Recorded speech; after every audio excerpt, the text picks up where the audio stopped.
యేసయ్యా నీ వెంటే ఉంటా యేసయ్యా నీ ఉంటే నాకు చాలు యేసయ్యా నీ వెంటే ఉంటా యేసయ్యా ఎన్ని బాధలు ఉన్నను ఇబ్బందులైనను ఎంత కష్టము వచ్చినా అయినను ఎన్ని బాధలు ఉన్నను ఇబ్బందులైనను ఎంత కష్టము వచ్చినా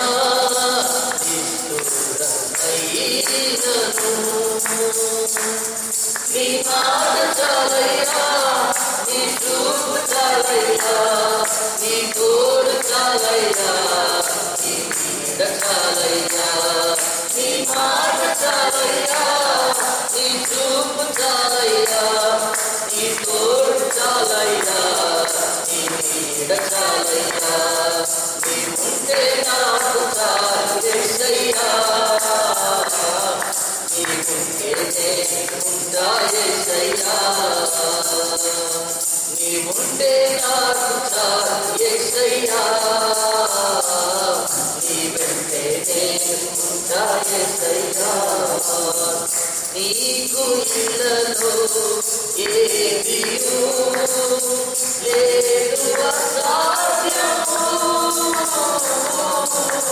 నీకు కృపలో నాకేదియూ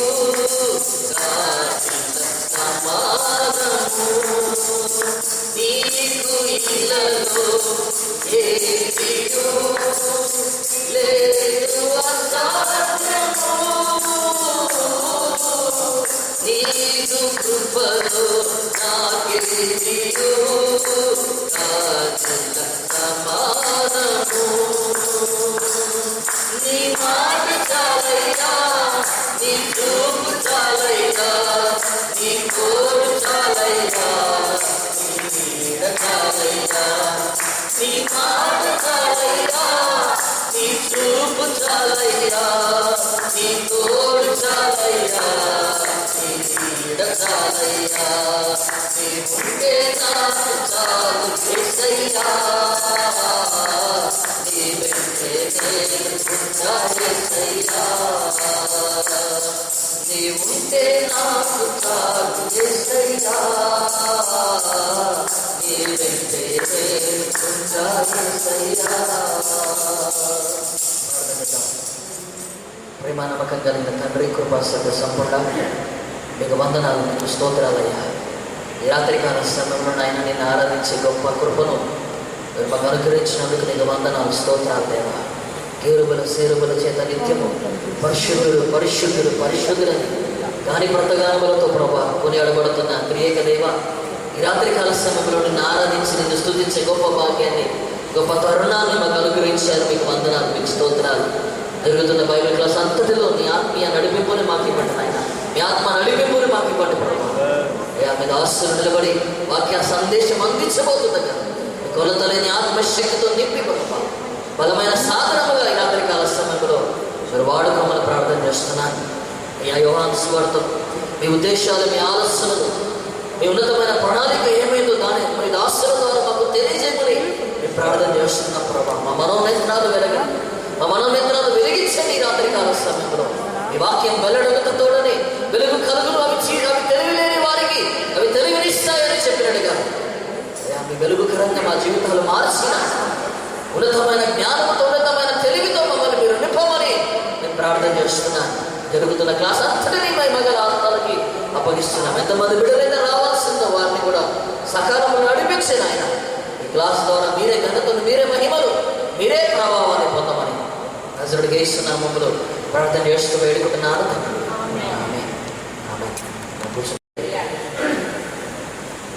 దేవుని మహాకృపణ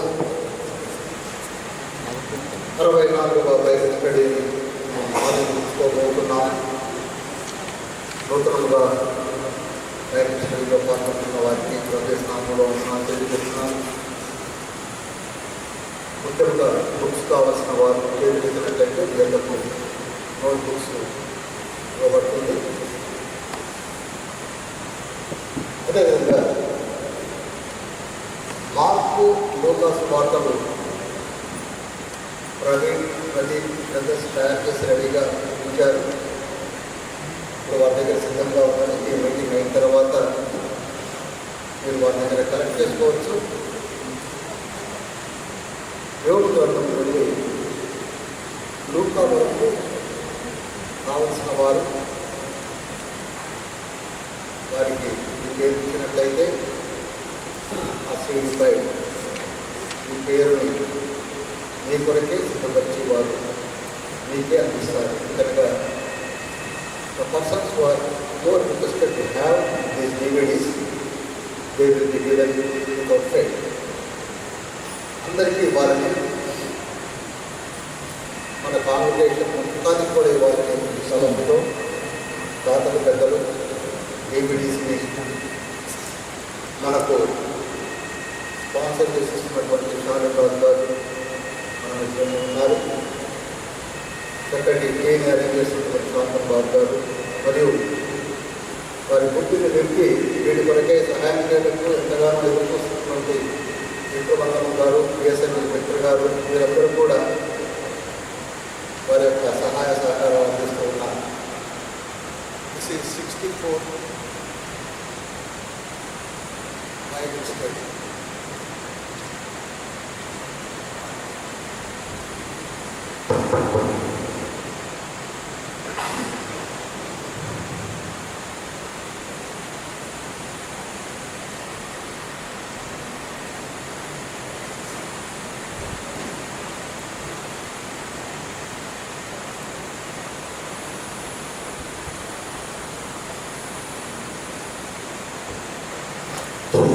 జీవితాంతము వరకు నీకే సేవ సల్పుదునంటిని. జీవితాంతము వరకు నీకే సేవ సల్పుదునంటిని. నీవు నాకు ముంది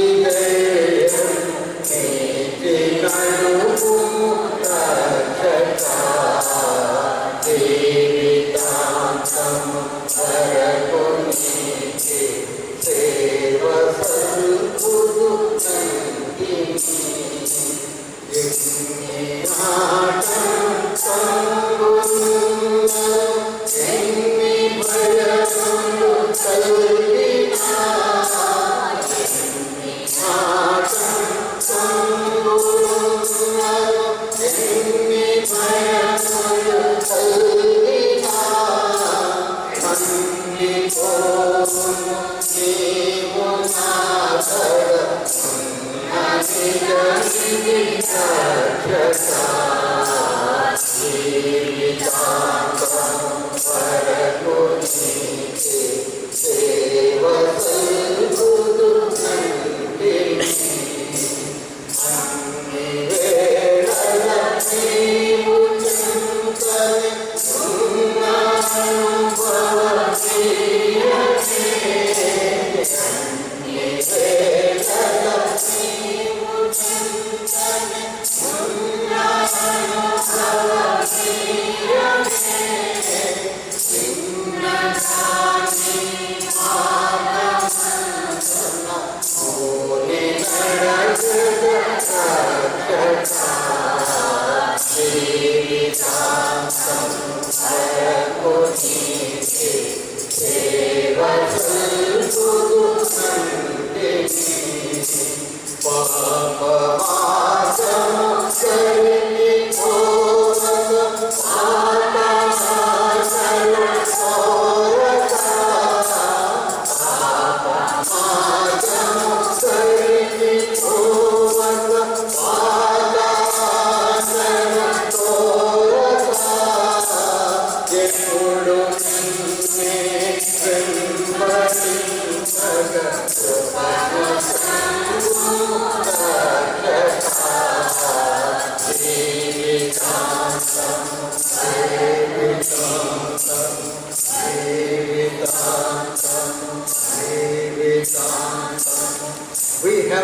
our souls to render our services to the Lord. జీవితాంతం వరకు సేవ చేస్తానని మనం తీర్మానం తీసుకున్నాం. ఆ తీర్మానాన్ని నెరవేర్చమని ప్రభుపాదం చేత ప్రార్థించి 64వ బైబిల్ స్టడీని ఆరంభించుకోబోతున్నాం. మిక్కిలి ప్రేమ కనికరం కలిగిన మహోన్నతుడు ఆకర్షణగా పొందబుద్ధండి మమ్మల్ని దీవించి ఆశీర్వదించి మీ బంగారు పాదం కింద 64వ బైబిల్ స్టడీగా ప్రబోధించున్నారు. చిన్నమందగా మీ పాదం చెప్తా ఉన్నాను. యోహాను సువార్తను ధ్యానిస్తున్నాను తల్లి. యోహాను సువార్తలో ఉన్నటువంటి శ్రేష్టమైన మర్మమైన విషయం బాబు నాకు బోధించండి. రావాల్సిన బిడ్డలను సకాలంలో నడిపించండి. మీ కార్యంలో మాలో జరిగించండి.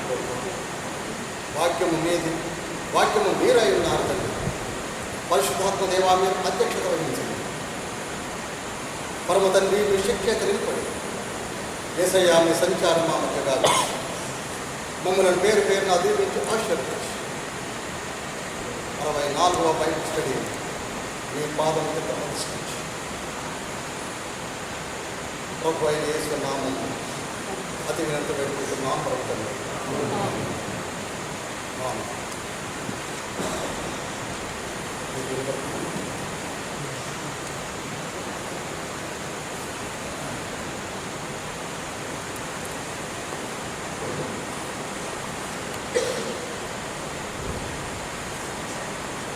గడిచిన వారము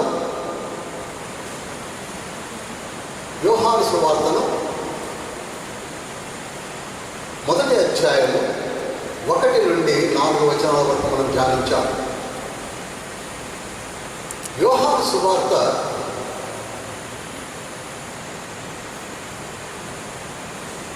అపోస్తుడైన యోహాను 98లో ఎఫెసులో నుంచి రాశారు. నిజానికి ఈ యోహాను సువార్తను మనం జాగ్రత్తగా ధ్యానించినట్లయితే క్రితం అర్థం కాదు.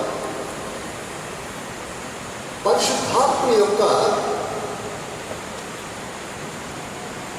ఉనికి కూడా మనకు అర్థం కాదు. గడిచిన వారము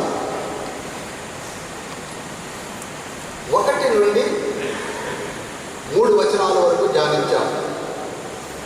యోహాను సువార్త 1వ అధ్యాయము 1 నుండి 3 వచనాలు మరొక మాట మనం చదువుదాం. ఆదియందు వాక్యముండెను, వాక్యము దేవుని యొద్ద ఉండెను, వాక్యము దేవుడై ఉండెను, ఆయన ఆదియందు దేవుని యొద్ద ఉండెను, సమస్తమును ఆయన మూలముగా కలిగెను, కలిగి ఉన్నదేదియు ఆయన లేకుండా కలుగలేదు. గమనించండి, ఈ మాటలను గడిచిన వారం మనము చాలా లోతుగా ధ్యానించాం. ఇప్పుడు 4వ వచనాన్ని మనం ధ్యానించబోతున్నాం. ఆయనలో జీవముండెను, ఆయనలో జీవముండెను, ఆ జీవము మనుష్యులకు వెలుగై ఉండెను, ఆ జీవము మనుషులకు వెలుగై ఉండెను, ఆ వెలుగు చీకటిలో ప్రకాశించుతున్నది కానీ చీకటి దాని గ్రహింపకుండెను. గమనించండి, ఈ 4-5 వచనములలో అతి శ్రేష్టమైన కొన్ని మాటలను మనము ధ్యానించవలసి ఉన్నది. ఆయనలో జీవముండెను, ఆ జీవము మనుషులకు వెలుగై ఉండెను, ఆ వెలుగు చీకటిలో ప్రకాశించుతున్నది కానీ చీకటి దాన్ని గ్రహింపకుండెను. Darkness did not comprehend it అని ఎన్కేజీబీలో ఉంటుంది. Darkness did not comprehend it అనగా చీకటి ఆ వెలుగును ఓవర్కమ్ చేయాలని, ఆక్రమించాలని, గ్రహించాలని ప్రయత్నం చేస్తున్నది కానీ చేయలేకపోతున్నది. ఈ విషయాన్ని మనము మామూలుగా చదువుతూ వెళ్ళిపోతాం. ఆదియందు వాక్యం ఉండెను, వాక్యం దేవుని యొద్ద ఉండెను, వాక్యం దేవుడై ఉండెను, వాక్యం ద్వారా సమస్తము ఏర్పడెను, ఆ వాక్యంలో జీవం ఉండెను, ఆ జీవము వెలుగై ఉండెను, ఆ వెలుగును చీకటి ఓవర్కమ్ చేయాలని ప్రయత్నం చేస్తుందట, గ్రహించాలని ప్రయత్నం చేస్తుందట. ఇక్కడ ఒక వినూత్నమైన మర్మమైన మాట కనపడుతున్నది ఏమిటనగా, ఒక చీకటి అనేది ఉండి ఆ వెలుగుని కాంప్రహెండ్ చేయాలని, అనగా ఓవర్కమ్ చేయాలని, అనగా గ్రహించాలని ప్రయత్నం చేస్తూ ఉన్నది అని లేఖనం తెలియజేస్తున్నది. కొంచెం లోతులో దీన్ని ధ్యానించవలసినంత ఆవశ్యకత ఉన్నది. ఏమిటనగా, ఆది అందు మనకు తెలుసు, ఆదిలో దేవుడు మాత్రమే వసిస్తూ ఉన్నాడు. ఆది అందు అనగా ఏ యుగములు ఏ ప్రపంచములు లేనప్పుడు కేవలము దేవుని ఉనికి మాత్రమే ఉన్నది, దేవదేవుడు మాత్రమే ఉన్నాడు. చాలా జాగ్రత్తగా మనము ధ్యానించాలి. Nowadays, so many people they are coming and making us confusion. There should not be any confusion. లేఖనములు ఎంత స్పష్టంగా మనతో మాట్లాడుతున్నాయనగా, మనము అనేకులకు చక్కగా చెప్పగలిగేలా. దేవుడు వెలుగై ఉన్నాడు, ఆ వెలుగు ఆయన చుట్టూ ఉన్నది. He himself a dazzling light. He is dwelling in a marvelous light. మొదటి తిమోతి పత్రిక 6వ అధ్యాయం 16వ వచనంలో ఏమనుకుందనగా, ఆయన మాత్రమే అమరత్వము కలవాడై ఎవరూ సమీపింపరాని తేజస్సులో ఉన్నాడు. ఇది దేవుని యొక్క అడ్రస్. దేవదేవుని అడ్రస్ అని ఎవరైనా వచ్చి అడిగినట్లయితే చెప్పవలసినది ఈ వచనము. Is the only God we are having.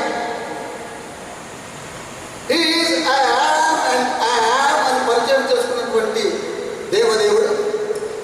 ఆయన ఎక్కడుంటున్నాడు? ఎవరూ సమీపింపరాని తేజస్సులో ఆయన మాత్రమే వసిస్తూ ఉన్నాడు. అనగా ఆయన చుట్టూ కూడా ఒక వెలుగులో ఉన్నాడు. ఈ వెలుగు దేవుని చుట్టూతా ఉన్నది. ఇప్పుడు దేవునికి దూరంగా ఏమీ లేదు. గమనించాలి, చాలా జాగ్రత్తగా ఈ లేఖనాలను మనం ధ్యానించాలి. ఈ దేవుడు ప్రేమమూర్తి అయి ఉన్నాడు. ఈ దేవుడికి ఉన్న గుణ లక్షణం ఏమిటంటే, హీ ఈజ్ లవింగ్ గాడ్. ఇంకొక మాటలో చెప్పాలంటే, ఈయన ప్రేమ స్వరూపి అయి ఉన్నాడు. ఈయన ప్రేమ స్వరూపి అయి ఉన్నాడు. మొదటి యోహాను పత్రిక 4వ అధ్యాయం 8వ వచనంలోను 16వ వచనంలో కూడా ఉంటుంది. ఆయన లవింగ్ గాడ్. మరి యొక్క గుణ లక్షణం ఏమిటనగా, ఆయన పరిశుద్ధుడు, పరిశుద్ధ స్వరూపము. మొదటి పేతురు పత్రిక 1వ అధ్యాయము 14వ వచనంలో స్పష్టంగా ఉంటుంది, ఆయన పరిశుద్ధుడు. ఇప్పుడు ఆయన ప్రేమ స్వరూపి, ఆయన పరిశుద్ధుడు. తను ప్రేమను వ్యక్తపరచుట కొరకు నేను అనాది కాలం ఎక్స్ప్లెయిన్ చేస్తున్నాను. దేవునికి తన చే ప్రేమించబడే జీవులను ఏర్పాటు చేసుకోవాలనుకున్నాడు. ఆ ఏర్పాటే ప్రపంచములను నిర్మించుకునుట. ఎక్కువ లోతులకు వెళ్ళను, ముందు మనం ఎలా ధ్యానించబోతున్నాను కనుక. దేవుడి తన యొక్క ప్రేమను వ్యక్తపరచడానికి ప్రపంచములను నిర్మించాడు. ప్రపంచము అనగా యుగము. ప్రపంచం అనగా యుగము. ప్రపంచములు అనగా యుగములు. మనకి హెబ్రీ పత్రిక 1వ అధ్యాయం 2వ వచనములో ఆయన ద్వారా ప్రపంచములను నిర్మించెను. ప్రపంచములు అనగా యుగములు. యుగములు అనగా ఒక యుగ ఆరంభము నుండి యుగాంతము వరకు కొలచే కొలమానములు యుగము అంటారు. ఈ రోజులలో చాలామంది ఈ యుగాన్ని కూడా 7 యుగాలుగా కొలుచుకుంటున్నారు. That is not correct. ఇది ఒకే యుగము. This is Adamic age. We are having a pre Adamic age. దీనికంటే ముందు ఒక ప్రీ ఆడమిక్ ఏజ్ కూడా ఉన్నది. నేను ఆది కాలంలో చెప్పాను, మీకు గుర్తుందో లేదో. ఇప్పుడు జరుగుతున్నది ఆడమిక్ ఏజ్. ఇలాంటి యుగాలని తండ్రి ఏర్పరిచాడు. ఎందుకనగా తన ప్రేమను వ్యక్తపరచడానికి. ఈనాడు వివాహమైన భార్యాభర్తలకు తమ ప్రేమను వ్యక్తపరచాలంటే పిల్లలు కావాలి. దేవుని యొక్క ఏర్పాటు అది. To show your love and affection they should be a partner. దీనిలో ఉండే ఈ తత్వములో ఉండే తత్వము ఏర్పడింది అని మీకు ముందు కూడా చెప్తాను. The alone lord is having a love and affection. ఆ లవ్ అండ్ ఎఫెక్షన్ తండ్రి షేర్ చేసుకుంటూ ఉన్నాడు ట్రినిటీలో. ప్రేమ తత్వము కలిగిన వాడు దేవుడు. దాన్ని ప్రేమ తత్వము అంటారు. మనమందరము కూడా మానవ తత్వము కలిగి ఉన్నాము. గమనించండి, నేను కొద్దిగా చెప్పి ముందుకెళ్తాను, ఎందుకనగా సమయము మనము యోహాను సువార్తను ధ్యానించాలి కనుక. ఇక్కడ ఉన్న వారందరము కూడా ఒక తత్వము కలిగి ఉన్నాము. దాన్ని హ్యూమన్ నేచర్ అంటారు. Human nature. ఇక్కడ ఉన్న వారందరూ ఎవరండి అని అడిగితే మానవత్వము కలిగిన వారండి అని చెప్తారు. కానీ మానవత్వము కలిగిన వారు ఎవరెవరు ఉన్నారంటే వాళ్ళు ఒక్కరి పేరు చెప్పాల్సి ఉంటుంది. అదేవిధంగా డివైన్ నేచర్ కలిగిన వాడు దేవుడు. ఈ డివైన్ నేచర్ తండ్రి అయిన దేవుడు, కుమారుడైన దేవుడు, ఆత్మ అయిన దేవుడు కూడా కలిగి ఉన్నాడు. దాన్ని నేను ట్రినిటీ అనే డివిడీలో స్పష్టంగా ఎక్స్ప్లెయిన్ చేశాను. తన ప్రేమను వ్యక్తపరచుట కొరకు ప్రపంచములను ఏర్పరుచుకున్నాడు. ఈ ప్రపంచములో తన ప్రేమను వ్యక్తపరిచి తన యొక్క పరిశుద్ధతను, తన యొక్క ప్రేమను ఆ జీవులకు అనుగ్రహించడానికి ఒక ఆవశ్యకత దేవునికి అవసరమైనది. అదే నెగటివ్ ఫోర్స్ అంటారు. దాన్ని నెగటివ్ ఫోర్స్. ఈ నెగటివ్ ఫోర్స్ని చీకటి అంటాం. దేవుడు ఒక్కడే ఉన్నప్పుడు దేవునికి సమీపింపరాని తేజస్సులో ఆయన వెలుగుమయమై ఉన్నాడు. దూరముగా అంత శూన్యముగా ఉన్నప్పుడు దేవుడు ఆ వెలితిని చీకటితో పూరించుకున్నాడు. చాలామంది ఈ చీకటి ఏమిటో అర్థం కాక గర్భిలవుతూ ఉంటారు. ఈ చీకటిని దేవుడే ఏర్పరిచాడు. ఎందుకనగా చీకటి ఉంటే వెలుగు యొక్క విలువ తెలుస్తుంది. చెడు ఉంటే మంచికి విలువ తెలుస్తుంది. రాత్రి ఉంటే పగలు విలువ తెలుస్తుంది. ఆకలి ఉంటే ఆకలి విలువ తెలుస్తుంది. దుఃఖము ఉంటే సుఖము విలువ తెలుస్తుంది. అన్నీ కూడా ఒక దాని విలువ తెవాలి అంటే ఇంకొక ఆవశ్యకత ఉండాలని దేవుడు తన ప్రణాళికలో ఏర్పరచుకున్నదే చీకటి. అందుకే యెషయా గ్రంథము 45వ అధ్యాయము 7వ వచనం చదువుదాం.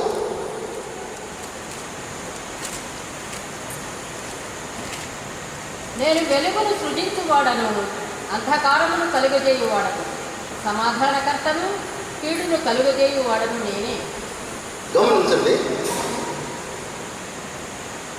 వెలుగును కలుగజేసేది దేవుడే, చీకటిని కలుగజేసేది కూడా దేవదేవుడే. ఈ చీకటిని ఏర్పరిచి చీకటి ద్వారా మనలను తండ్రి తన ప్రణాళికను, తన కార్యములను జరిగిస్తూ ఉన్నాడు. అందుకే 1 యోహాను పత్రిక 1వ అధ్యాయము 5వ వచనాన్ని దయచేసి చదవండి. మేము ఆయన వలన విని మీకు ప్రకటించు వర్తమానమేమనగా, దేవుడు వెలుగై ఉన్నాడు, ఆయన యందు చీకటి ఎంత మాత్రమునూ లేదు. గమనించండి, ఈ లేఖనాన్ని మనం ధ్యానించినప్పుడు ఒక ఆశ్చర్యం కలుగుతుంది. దేవుడు వెలుగై ఉన్నాడు అంటే చాలు, ఆయన యందు చీకటి ఎంత మాత్రము లేదు అనవలసిన ఆవశ్యకత లేదు. పరిశుద్ధాత్ముడు ఎందుకు అలా నిరూపించేశాడో ఒక్క నిమిషం మీరు ఆలోచించండి. ఫలానా వ్యక్తి మంచివాడు అంటే సరిపోతుంది, ఆయన యందు చెడు లేదు అని చెప్పడం వల్ల ఒక ఉద్దేశము కనబడుతూ ఉన్నది. దేవుడు వెలుగై ఉన్నాడు సరిపోతుంది, ఆయన యందు చీకటి ఎంత మాత్రము లేదు అనగా చీకటి అనేది ఒకటి ఉన్నది, అది చెడును సూచిస్తూ ఉన్నది. ఆ దేవునిలో ఈ చెడు లేక ఈ చీకటి లేదు అని స్పష్టంగా లేఖనం మాట్లాడుతూ ఉన్నారు.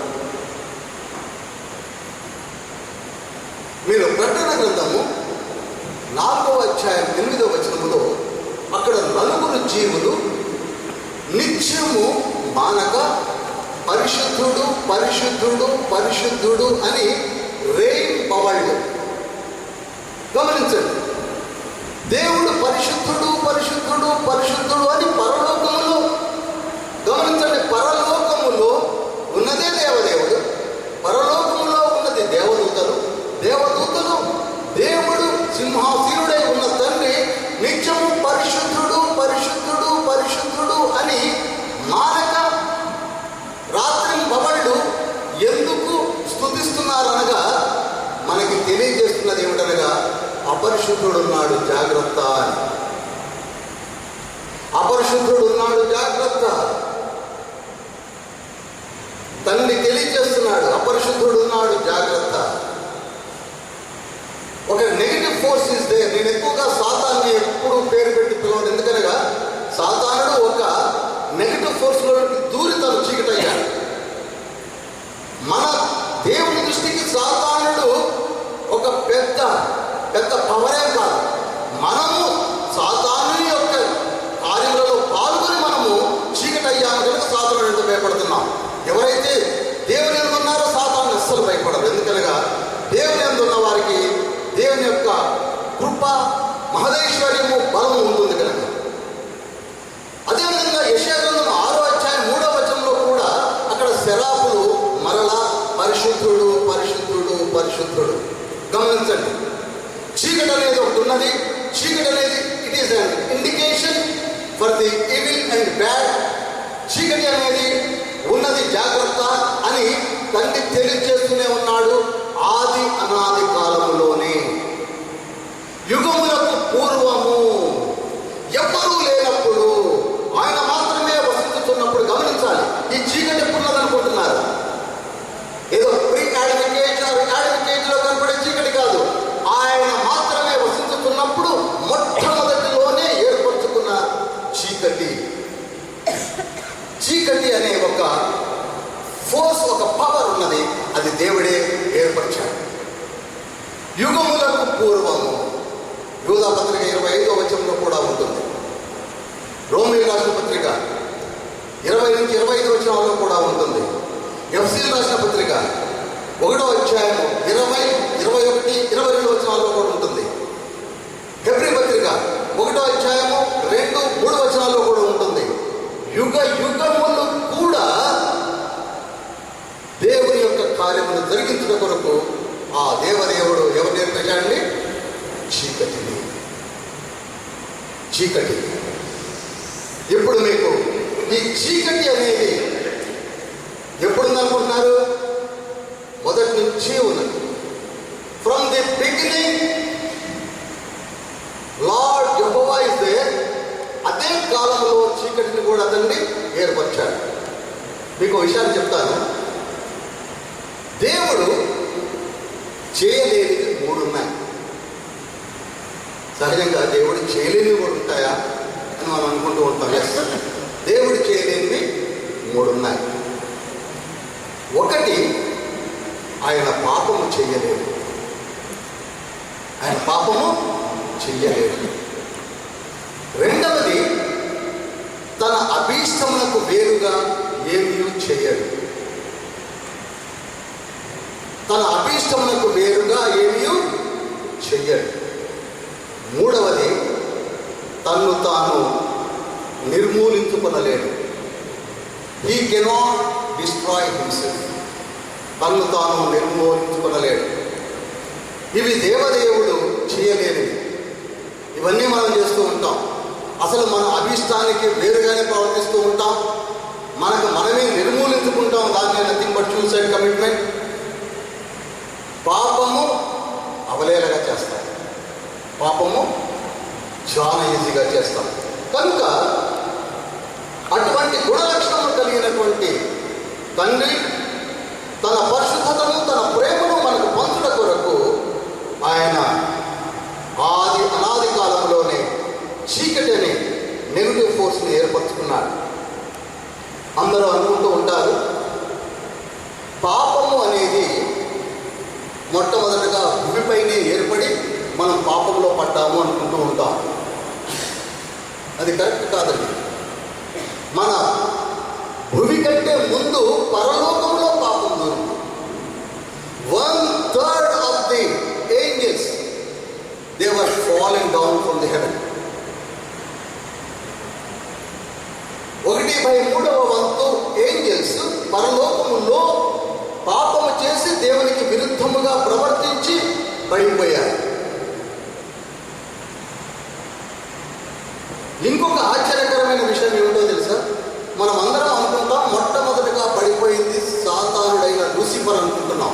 కాదండి, లూసిఫర్ కంటే ముందే దేవదూతలు పడిపోయారు. ఒకసారి యెషయా గ్రంథము 14వ అధ్యాయము 9వ వచనం.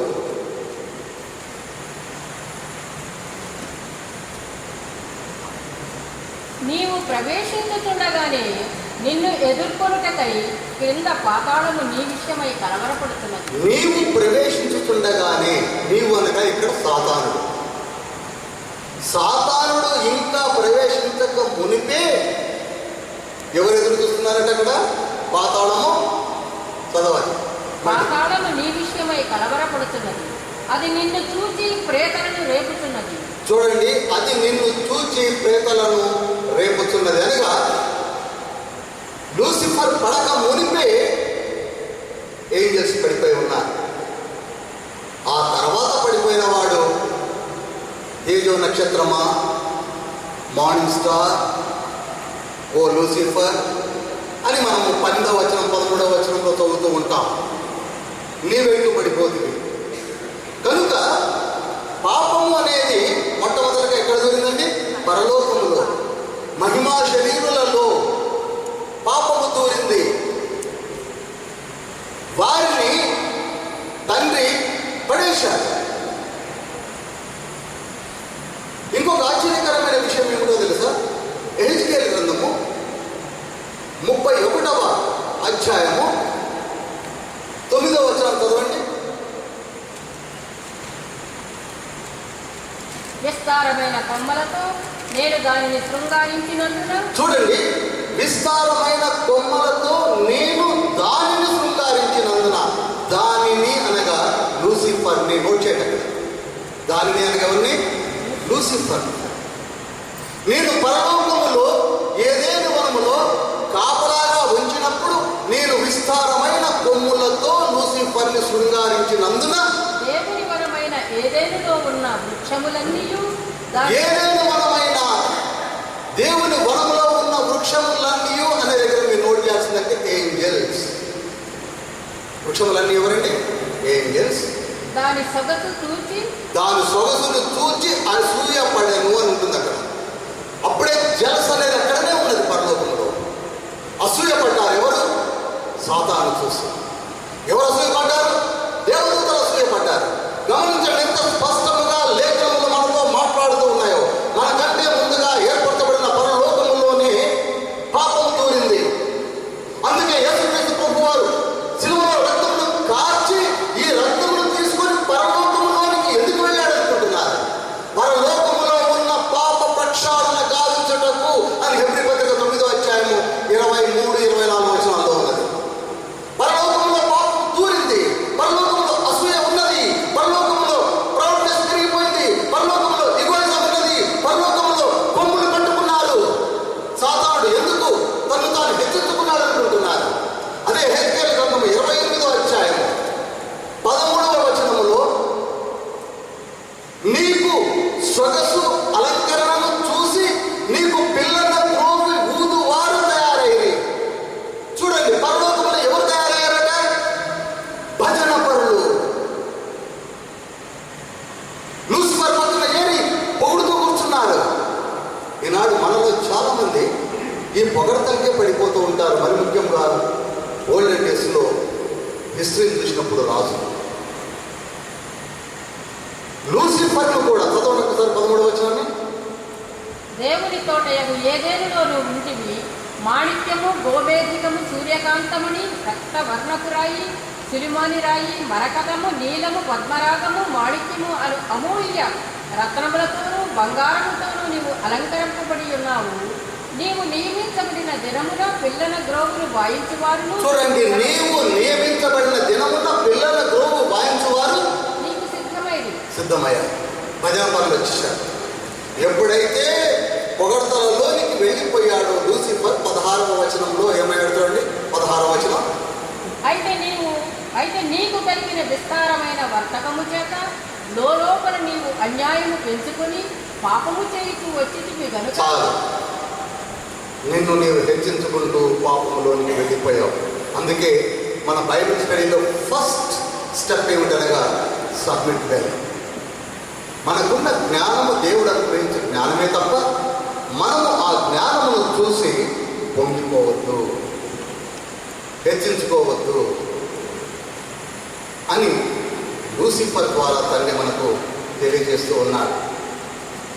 ఆ విధంగా వీరు చీకటిని ఆస్వాదించి, ఇంకా కొంచెం లోతులో మీకు తెలియజేయాలంటే, ఏదైతే దేవుడు ఈ దూతలతో ఆజ్ఞాపించినది ఏమిటనగా, ఈ పరలోకమునకు దూరముగా కనపడే ఈ చీకటిని మీరు ఆస్వాదించకండి, చీకటిలోనికి వెళ్ళకండి అని ఆదాం అవ్వలకు మంచి చెడ్డల వృక్షం చూపించినట్లుగా చూపించబట్టి, వాళ్ళు కొందరు ఆ చీకటిలోనికి వెళ్ళి చీకటిని ఆస్వాదించి చీకటిగా మారిపోయి దేవునిచ్చే శపించబడి బయటికి తోసివేయబడ్డారు.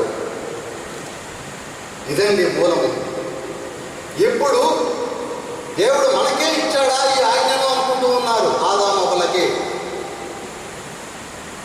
ఆదాం అవ్వలకు మంచి చెడ్డలు ఫల వృక్షమును యొక్క ఫలమును తినొద్దని చెప్పిన మాట మనకే కాదు, పరలోకంలో కూడా instructions have been given, but they have totally deviated from the instructions.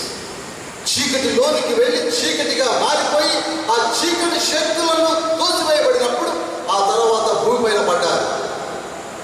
అందుకే వారిని ఎప్పటికీ మనము అంధకార సమూహం అంటాం. ఏమంటామండి? అంధకార సమూహము, అంధకార సమూహము. వీరు చీకటిలో ఉండి చీకటి కార్యములు జరిగిస్తూ మనలను ఎప్పుడు ఇబ్బంది పెడుతున్నటువంటి ఈ సమూహమే అంధకార సమూహం. అందుకే దేవదేవుడు పరలోకములో దేవదూతలను ఒక గంట కనిపెడుతూనే ఉన్నాడు. యోబు గ్రంథం 4వ అధ్యాయం 18వ వచనంలో స్పష్టముగా, ఆయన పరలోకములోని దూతల యందు నమ్మిక ఉంచటము లేదు అని లేఖనం స్పష్టంగా మాట్లాడుతూ ఉన్నది. దూతల యందే నమ్మిక ఉంచటం లేదు. అదే యోబు గ్రంథము 15వ అధ్యాయం 15వ వచనములో కూడా చదవండి. 15 ఆలోచించుము, ఆయన తన దూతల యందు నమ్మిక ఉంచాడు. కనుక తండ్రి ఒక గంట కనబెడుతూనే ఉన్నాడు. మహిమా శరీరులుగా చేసి ఇన్స్ట్రక్షన్స్ ఇస్తే వాటిని డీవియేట్ అయి పడిపోయారు, చీకటిలోనికి వెళ్ళారు, చీకటిగా మారిపోయి ఇప్పుడు భూమిపైన త్రోసివేయబడ్డారు.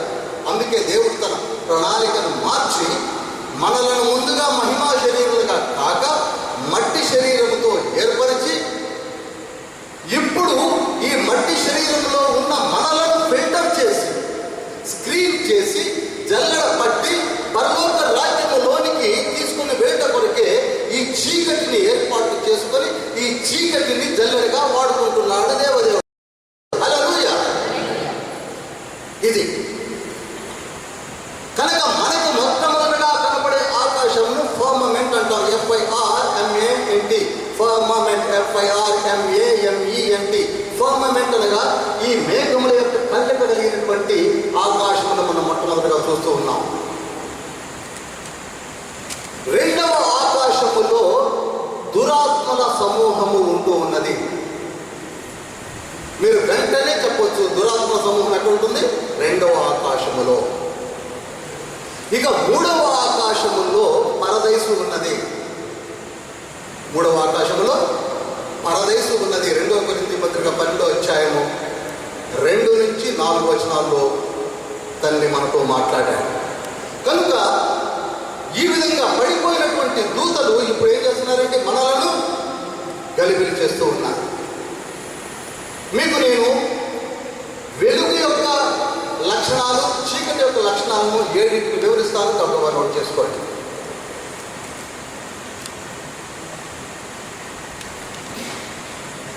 7 గుణ లక్షణాలను మీకు నేను తెలియజేస్తాను. 1 వెలుగు, యువతల పక్కల కాలము, చీకటిని నోట్ చేయండి. నంబర్ 1, దేవుడు వెలుగై ఉన్నాడు. దేవుడు వెలుగై ఉన్నాడు. అదే సేమ్ ఎదురుగా నెగిటివ్ ఫోర్స్ వ్యతిరేక శక్తి చీకటై ఉన్నది. నెగిటివ్ ఫోర్స్ చీకటై ఉన్నది. నంబర్ 1 దేవుడు వెలుగై ఉన్నాడు. నెగిటివ్ ఫోర్స్ చీకటై ఉన్నది. నంబర్ 2, వెలుగు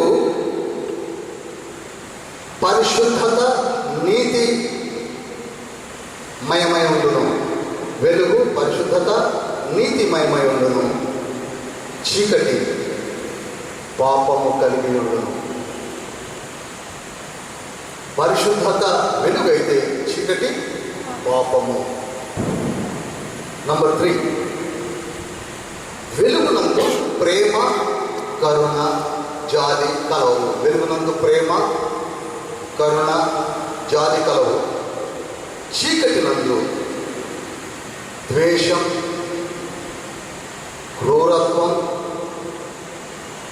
కాఠిన్యం, అసూయలు కలవు. వెలుగునందు ప్రేమ, కరుణ, వాత్సల్యత కలదు. చీకటి నందు ద్వేషం, క్రూరత్వం, కాఠిన్యం, అసూయ కలదు. 4వది, వెలుగు సత్యం. వెలుగు సత్యము. వెలుగు సత్యము. చీకటి అసత్యం, అబద్ధం. చీకటి అనేది అసత్యము లేక అబద్ధం. 5వది, వెలుగు జ్ఞానమునకు మూలము. వెలుగు జ్ఞానమునకు మూలము. చీకటి అజ్ఞానమునకు, మూఢత్వమునకు మూలము. వెలుగు జ్ఞానమునకు మూలము. చీకటి అజ్ఞానమునకు, మూఢత్వమునకు మూలము. 6వది, వెలుగు సంతోషము. చీకటి దుఃఖం. వెలుగు సంతోషము, చీకటి దుఃఖము. 7వది, వెలుగు పరలోకమునకు సాదృశ్యము. చీకటి నరకమునకు సాదృశ్యం. 7వది, వెలుగు పరలోకమునకు సాదృశ్యము. చీకటి నరకమునకు సాదృశ్యము. అందుకే యేసుక్రీస్తు ప్రభువు వారు మత్తయి సువార్త 25వ అధ్యాయం 30వ వచనంలో అంటాడు, వీరిని చేతులు కాళ్ళు కట్టి చీకటి లోనికి త్రోసివేయుడి అంటున్నాడు తండ్రి. చీకటి అనేది ever lasting destiny for the sinners. కనుక ఈ 7 క్వాలిటీస్ కలిగినటువంటి స్థితి వెలుగు చీకట్లకు కలిగి ఉన్నది. కనుక మొదటి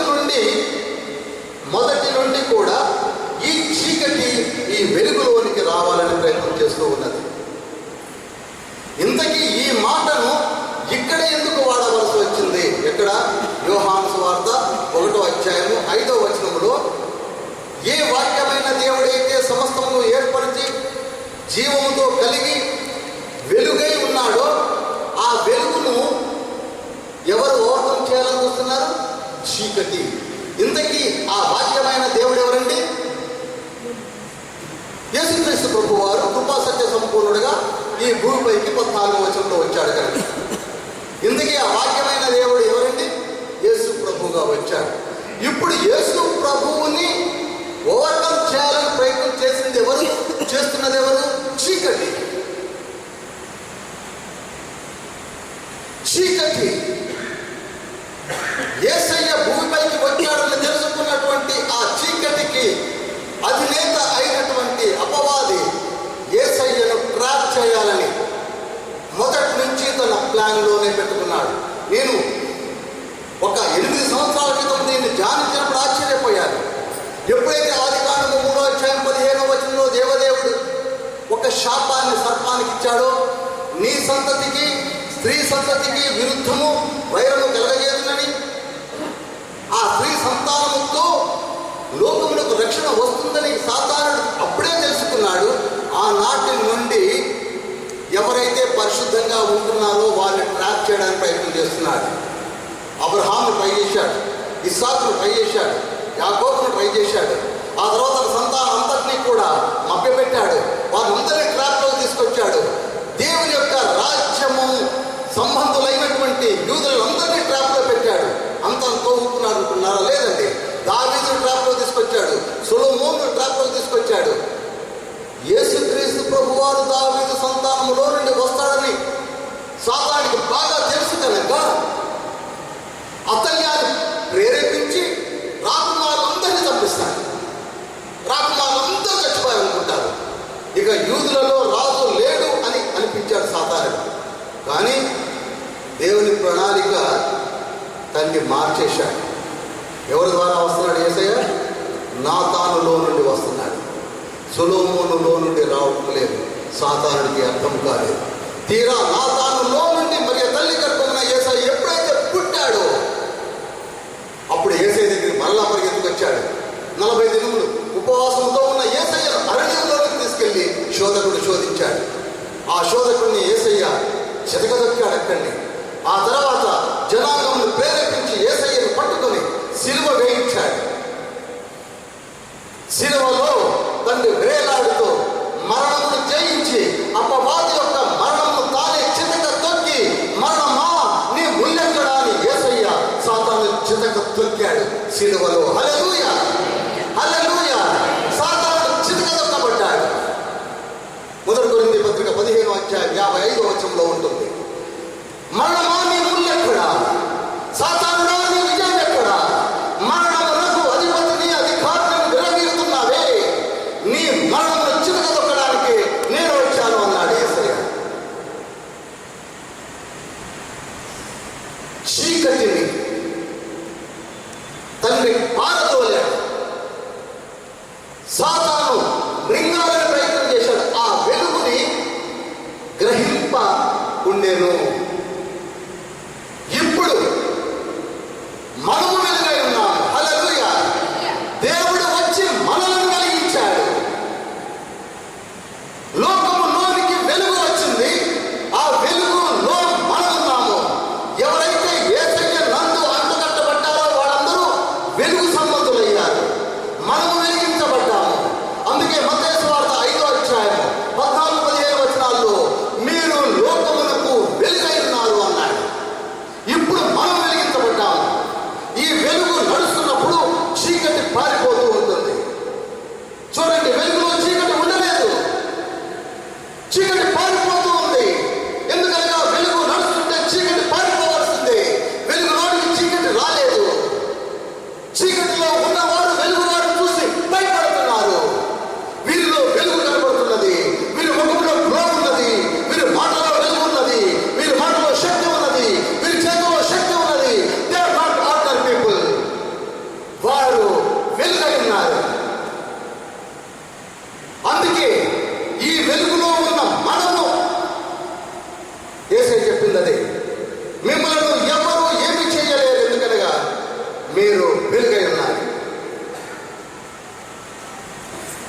యోహాను సువార్త 3వ అధ్యాయము 19-20 వచనాలు చదవండి.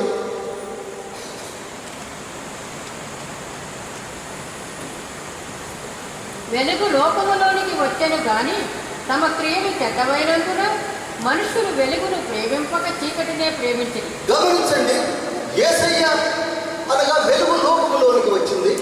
ఇప్పటికీ మనలో చాలా మంది మన స్నేహితులు, బంధువులు, మిత్రులు ఇంకా చీకటినే ప్రేమిస్తూ చీకటిలోనే ఉండి ఆ వెలుగులోనికి రాలేకపోతున్నారు.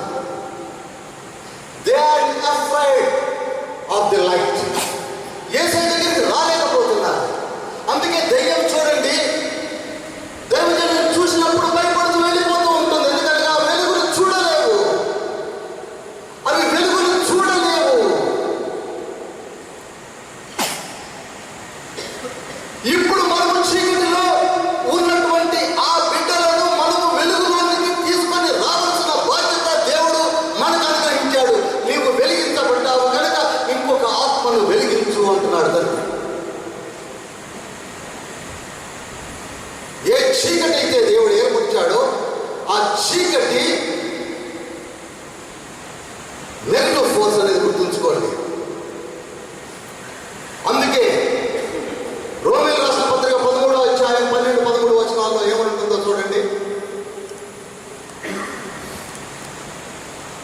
రాత్రి చాలా గడిచి పగలు సమీపముగా ఉన్నది కనుక మనము అంధకార క్రియలను విసర్జించి గమనించండి, రాత్రులందు జరిగేటి అన్నీ కూడా అంధకార క్రియలే. ఈనాడు యాంటీ సోషల్ ఎలిమెంట్స్ అంతా యాక్ట్ చేసేది only in darkness, only in the nights. అక్కడ క్లబ్లే కానివ్వండి, డ్రింకింగ్ క్లబ్సే కానివ్వండి, బార్ షాప్సే కానివ్వండి, ఏదైనా కానివ్వండి, రాత్రులందే నడుస్తూ ఉంటాయి. వారు రాత్రులతోటే నడుపుతూ ఉంటారు, కాలం గడుపుతూ ఉంటారు.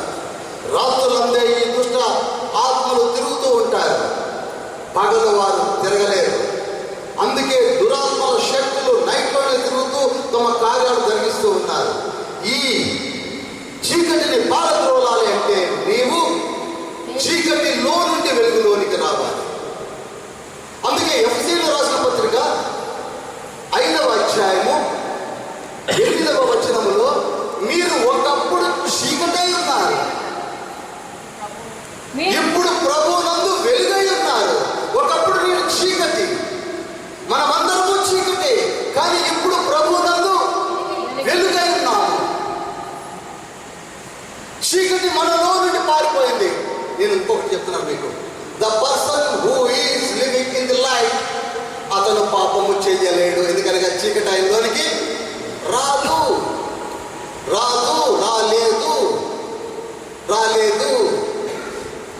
తండ్రి అయిన దేవుడు తలుపును కొడుతూ ఉన్నాడు.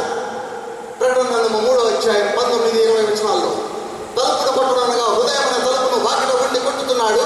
నీవు తలుపు తీసినట్లయితే ప్రభువు నీలోనికి వస్తాడు, అనగా నీ ఇంట్లోనికి వస్తాడు. ఇంట్లోనికి మామూలుగా రాడు, రమ్మని పిలిస్తే చాలు ప్రతి రూమ్, ప్రతి కార్నర్ చూస్తాడు. ఆయన తిరుగుతున్నప్పుడు లోపల ఉన్న చీకటి శక్తులన్నీ బయటికి పారిపోతాయి. హల్లెలూయా!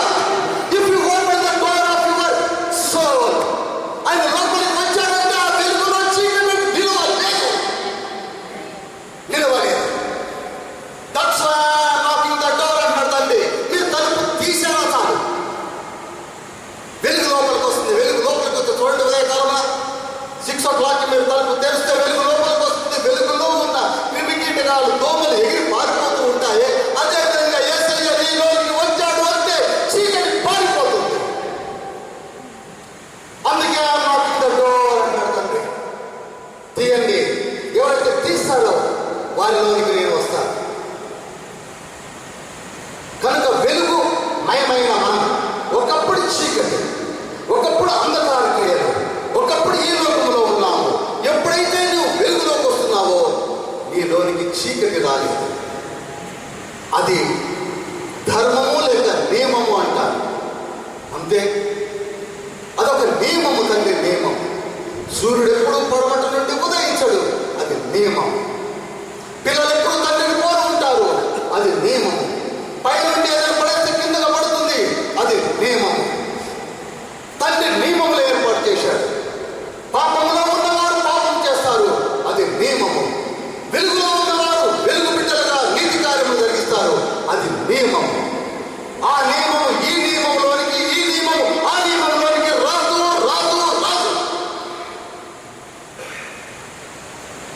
అందుకే వెలుగు సంబంధులు ఎక్కడా కూడా పాపం చేసిన దాఖలాలు ఉండవు. ఎవరు చేస్తారనగా వట్టిగా అనుకున్న వాళ్ళు మాత్రమే. అందుకే 1 పేతురు పత్రిక 2వ అధ్యాయం 9వ వచనంలో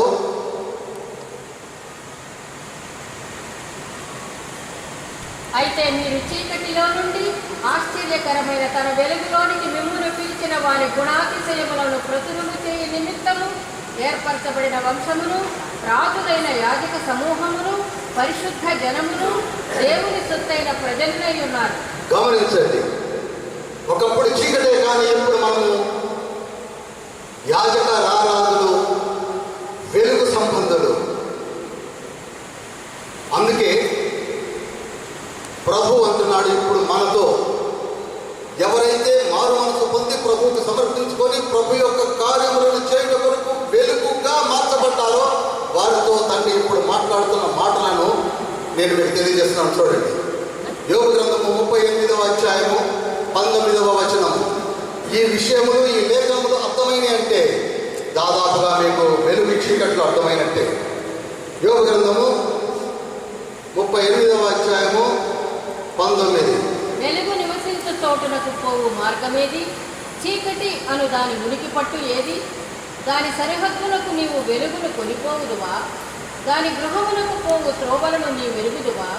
ఇదంతయు నీకు తెలిసి ఉన్నది. గమనించండి, పేజ్ నంబర్ 448, 448, యోగ గ్రంథము 38వ అధ్యాయము 19వ వచనము. ఇంతవరకు మనం ఒక గొప్ప లేఖనములను ధ్యానించాము. ఇందులో చూడండి, వెలుగు నివసించు చోటులకు పోవు మార్గమేది?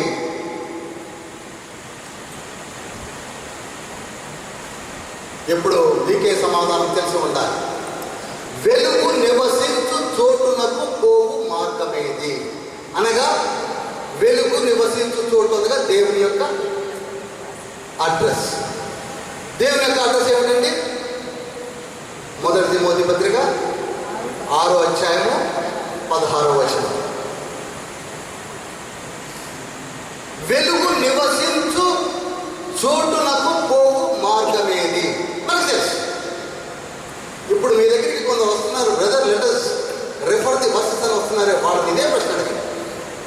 అసలు వెలుగు నివసించు చోటు ఏమిటి అడగండి, వాళ్ళు చెప్పాలి. ఇంకొక చక్కటి వచనాన్ని చూపిస్తాను.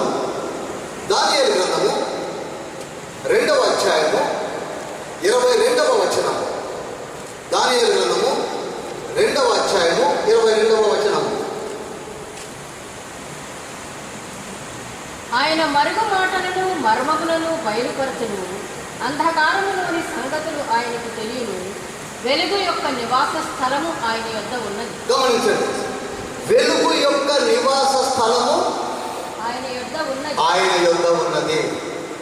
ఇప్పుడు మీరు ఈ 1వ స్టేజ్కి ఆన్సర్ మీరు ఇవ్వగలరు.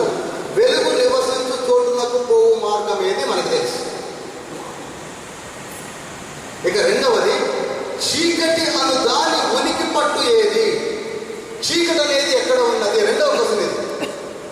ఇప్పుడు చీకటి అనేది ఎక్కడ ఉన్నది మీరు చెప్పగలరు. ఏ వెలుగైతే తండ్రి కలిగి ఉన్నాడో ఆ వెలుగునకు దూరముగా ఉన్నదే చీకటి. మొదటి నుండి ఉన్నది, అది తండ్రి అడుగుతున్నది. ఇది అడుగుతున్నది ఎవరో కాదు, దేవదేవుడే అడుగుతున్నాడు. 38వ అధ్యాయం 1వ వచనంలో, యోబు నీకు నేను కొన్ని ప్రశ్నలు వేస్తున్నవి తెలుసా అంటున్నాడు. అందులో number 1, do you know the dwelling place of mind? నా యొక్క నివాస స్థలము తెలుసా? మనకి తెలుసు. రెండోది, చీకటి అనే ఉనికి పట్టు నీకు తెలుసా? మనకి తెలుసు. అదేమిటండి? మొదటి నుండి ఉన్నది. ఇక దాని సరిహద్దునకు నీవు వెలుగును కొనిపోవుదువా? ఇప్పుడు తండ్రి మనం అడుగుతున్నాడు, దాని సరిహద్దునకు నీవు వెలుగును కొనిపోగలవా, పోతావా? ఎస్. ఎందుకనగా మనం వెలిగించబడ్డాము కనుక ఎక్కడ చీకటి ఉంటుందో అక్కడ ఆ వెలుగును తీసుకొని మనము వెళ్తాము. హల్లెలూయా, వెళ్తామని చెప్పడమే. మనం ఎందుకు వెలిగించాడు అనుకుంటున్నారు? మనం దేవుని యొక్క వెలుగై ఉన్నాము. అందుకే ఫిలిప్పీ పత్రిక 2వ అధ్యాయం 16వ వచనంలో ఏమనుంటుందో తెలుసా? మీరు అన్య జనుల మధ్య ఏమై ఉన్నారు? జీవవాక్యమును చేత పట్టుకొని వెలుగై ఉన్నారు. చదవండి. అట్టి జనము మధ్యను మీరు జీవవాక్యమును చేతబట్టుకుని లోకమందు జ్యోతుల వలె కనబడుతున్నారు. ఇప్పుడు చీకటిలోనికి నీవు జ్యోతిని పట్టుకుని వెళ్ళగలవా అంటే ఎస్, వెళతాను అని చెప్పాలి. వెళతాను. ఎందుకనగా నీకు సమస్యలు అనుగ్రహించబడింది. వెళతాము. గమనించండి, ఇప్పుడు మనము ఈ అంధకార దుష్ట సమూహమును మనం చేంజ్ చేయగలము. ఈ సమూహం ఎక్కడున్నది? ఇప్పుడు ఎఫ్సీ రాష్ట్ర పత్రిక 6వ అధ్యాయం 12వ వచనంలో ఉన్నది. ఎఫ్సీ 6:12లో ఒక పెద్ద లిస్ట్ ఉన్నది. ఆ లిస్ట్ ఎక్కడున్నదట? 2వ ఆకాశములో మీరు ఇప్పుడు తలదాల్చుకొని ఉంటున్నారు. చదవండి. 6:12. ఏలయనగా మనము పోరాడున్నది శరీరులతో కాదు, కానీ ప్రధానులతోనూ చూడండి, ఇక్కడ ర్యాంక్స్ ఉన్నాయి, ఇక్కడ ర్యాంకులు ఉన్నాయి. పడిపోయిన దూతలలో ర్యాంకులు ఉన్నాయి. ప్రధానులు ఉన్నారు 24 పెద్దల్లాగా. తర్వాత ప్రస్తుత అధికారులు ఉన్నారు. చూడండి, ప్రధాన తర్వాత ఉన్నారు, అధికారులు ఉన్నారు. అధికారులు అనగా 24 పెద్దలు కాక ఇంకెవరైతే మంచి మంచి దూతలు ఎవరైతే మనకి మిఖాయేలు, గాబ్రియేలు, కెరూబులు, సెరూబులు, మహాదూతలు ఎలా ఉన్నారు అలానే అధికారులు ఉన్నారు పడిపోయిన దూతలలో. ఆ తర్వాత అంధకార సంబంధమైన దూతల సమూహం అంతా ఎక్కడ చేరాలనుకుంటున్నారు? రెండవ ఆకాశం. అందుకే ఈ దూతల సమూహం అంతా కూడా ఎవరు చూస్తే భయపడతాయి? వెలుగును చూస్తే భయపడతాయి, మనల్ని చూస్తే భయపడతాయి. వీటి కార్యములన్నీ కూడా చీకటిలో జీవించే వారి యొక్కకే వెళతారు. కరెక్ట్, అక్కడికి వెళతారు. అక్కడికి వెళ్ళి వాళ్ళ కార్యకలాపాలు జరిగిస్తూ ఉంటారు. కనుక వెలుగైన నీవు నేను ఇప్పుడు వీరిని తరుముతూ చీకటిలో ఉన్న వారినందరినీ కూడా వెలుగులోనికి నడిపించి పరలోక మార్గము గుండా నడిపించడానికే దేవుడు మనల్ని ఏర్పరచుకున్నాడు. హల్లెలూయా, హల్లెలూయా, హల్లెలూయా. అంత గొప్ప స్థితిని ఏర్పరిచింది ఎవరో కాదు, పరలోకం నుండి దిగి వచ్చినటువంటి యేసుక్రీస్తు ప్రభువారు. ఆయనే దిగి వచ్చాడు. ఆయనే వాక్యమైన దేవుడు, ఆయనే సత్యస్వరూపి, ఆయనే త్రిత్వంలో రెండో వాడై ఉన్నాడు. ఈనాడు విచారం ఏమిటంటే ఏవేవో చిన్ని ప్రశ్నలతో, చిన్ని అనుమానాలతో ఏవేవో మాటలను పట్టుకొని వచ్చి మనలను కన్ఫ్యూజ్ చేస్తూ ఉన్నారు. చిన్ని డౌట్స్ని ఎక్స్ప్రెస్ చేస్తూ వారికి యేసుక్రీస్తు ప్రభు వారు ఎవరో తెలియదని మొట్టమొదటి చెప్తున్నాను. Is Jesus God? ఎస్. 3.5 సంవత్సరాల పరిచర్యలో యేసయ్య చేసినది చూసి వాళ్ళు తెలుసుకోలేకపోతున్నారు. వారి సంగతి అలా ఉంచండి, మన సంగతి ఏమిటి? పుట్టినది మొదలుకొని పరిశుద్ధ గ్రంథమును చదువుతూ ప్రతి ఆదివారము దేవుని యొక్క యాజకుల మనం ప్రతి వాక్యమును వింటూ కూడా బలహీనంగా ఎదుర్కొంటున్నాము. ఒక మాట వారు అంటే మనం ఎందుకు వారికి సమాధానం ఇవ్వలేకపోతున్నామో తెలుసా? We are not in a position to attack them. మనకి తెలియదు కదా, మనకి తెలియదు. ఆయన మనిషి కుమారుడు అంటున్నాడు కనుక ఆయన దేవుడు ఎలా అవుతాడు? ఇది ప్రశ్న. నా తండ్రి అంటున్నాడు కనుక ఆయన దేవుడు ఎలా అవుతాడు? రెండో ప్రశ్న.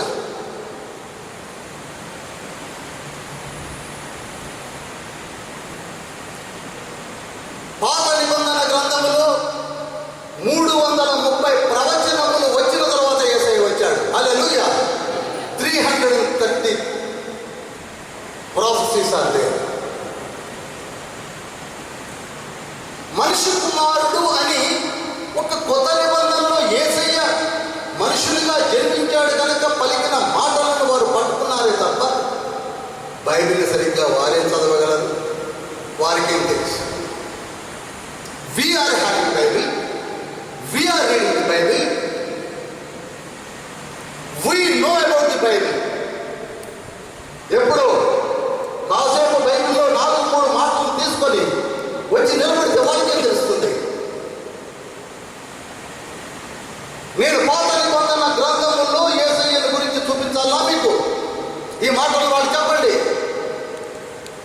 దానియేలు గ్రంథము 7వ అధ్యాయము 13వ వచనము. రాత్రి కలిగిన దర్శనములను నేనింక చూచుతుండగా ఆకాశ మేఘారూఢుడై మనుష్య కుమారుని కోరిన ఒకడు వచ్చి, చూడండి, ఆకాశ మేఘారూఢుడై మనుష్య కుమారుని కోరిన ఒకడు వచ్చి ఆ మహాబుద్ధుడగు వారి సన్నిధిని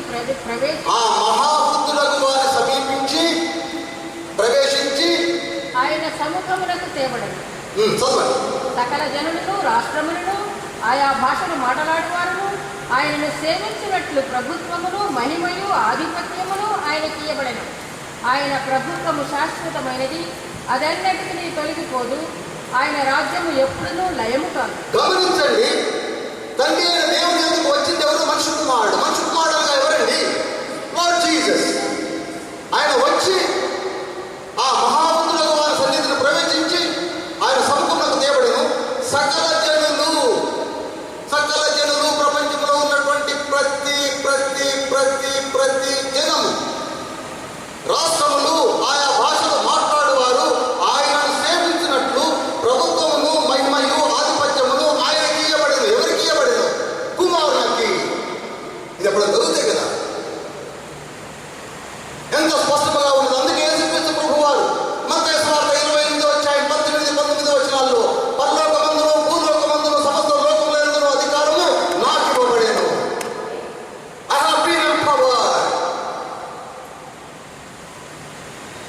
ఆయన జన్మ ఆశ్చర్యము, ఆయన పరిచయ ఆశ్చర్యము, ఆయన సేవ ఆశ్చర్యము, ఆయన కార్యము ఆశ్చర్యము, ఆయన శిలువ మరణం ఆశ్చర్యము, ఆయన పునరుత్థానం ఆశ్చర్యము, ఆయన పునరాగమనం ఆశ్చర్యము. Second coming is also nobody knows. ఎంత ఆశ్చర్యంగా వస్తాడో తెలుసా? అవి కూడా ప్రవచనాలు లిఖించబడ్డాయి. ఎప్పటి నుంచి? ఆయన ఎప్పుడు పుడతాడు? ఏదో బెత్లెహేమ్ అన్నాడా? ఎఫ్రాతా బెత్లెహేమా, పాత పేరు కొత్త పేరు. మీకా గ్రంథం 5వ అధ్యాయం 2వ వచనంలో కన్యక గర్భము దాల్చి, ఎంత స్పష్టముగా. యెషయా గ్రంథం 7వ అధ్యాయం 14వ వచనంలో మీకు కుమారుడు అనుగ్రహించబడును. ఎంత స్పష్టముగా. 9వ అధ్యాయం 6వ వచనంలో ఎంత స్పష్టముగా, ఎంత క్లారిటీగా ఆయన తన వస్త్రములను సిలువలో ఉతుకుకొనును. ఆదికాండం 49వ అధ్యాయం 11వ వచనంలో 2వ లైన్లో స్పష్టముగా ప్రతి ప్రవచనము వచ్చి ఆయన వస్తే కేవలం ఇక్కడ వెతుకుంటున్నారు. వెతకవలసింది పాత నిబంధన కాలంలో ఉన్న పుస్తకాన్ని జాగ్రత్తని. అందుకే యేసయ్య అన్నాడు, నేడు మీ వినికిడిలో ఇవన్నీ నెరవేర్చబడి ఉన్నవి. నేను ప్రవచన పురుషుడను, నేను శత పురుషుడను, నేను యుగ పురుషుడను, యుగ యుగములు ఉంటాను. తెలియని వాడు తెలియక పిటి విని నేను సిగ్గైపోతున్నానండి. ఈ మాటలు చిన్ని సిల్లీ క్వశ్చన్స్ తెలియక.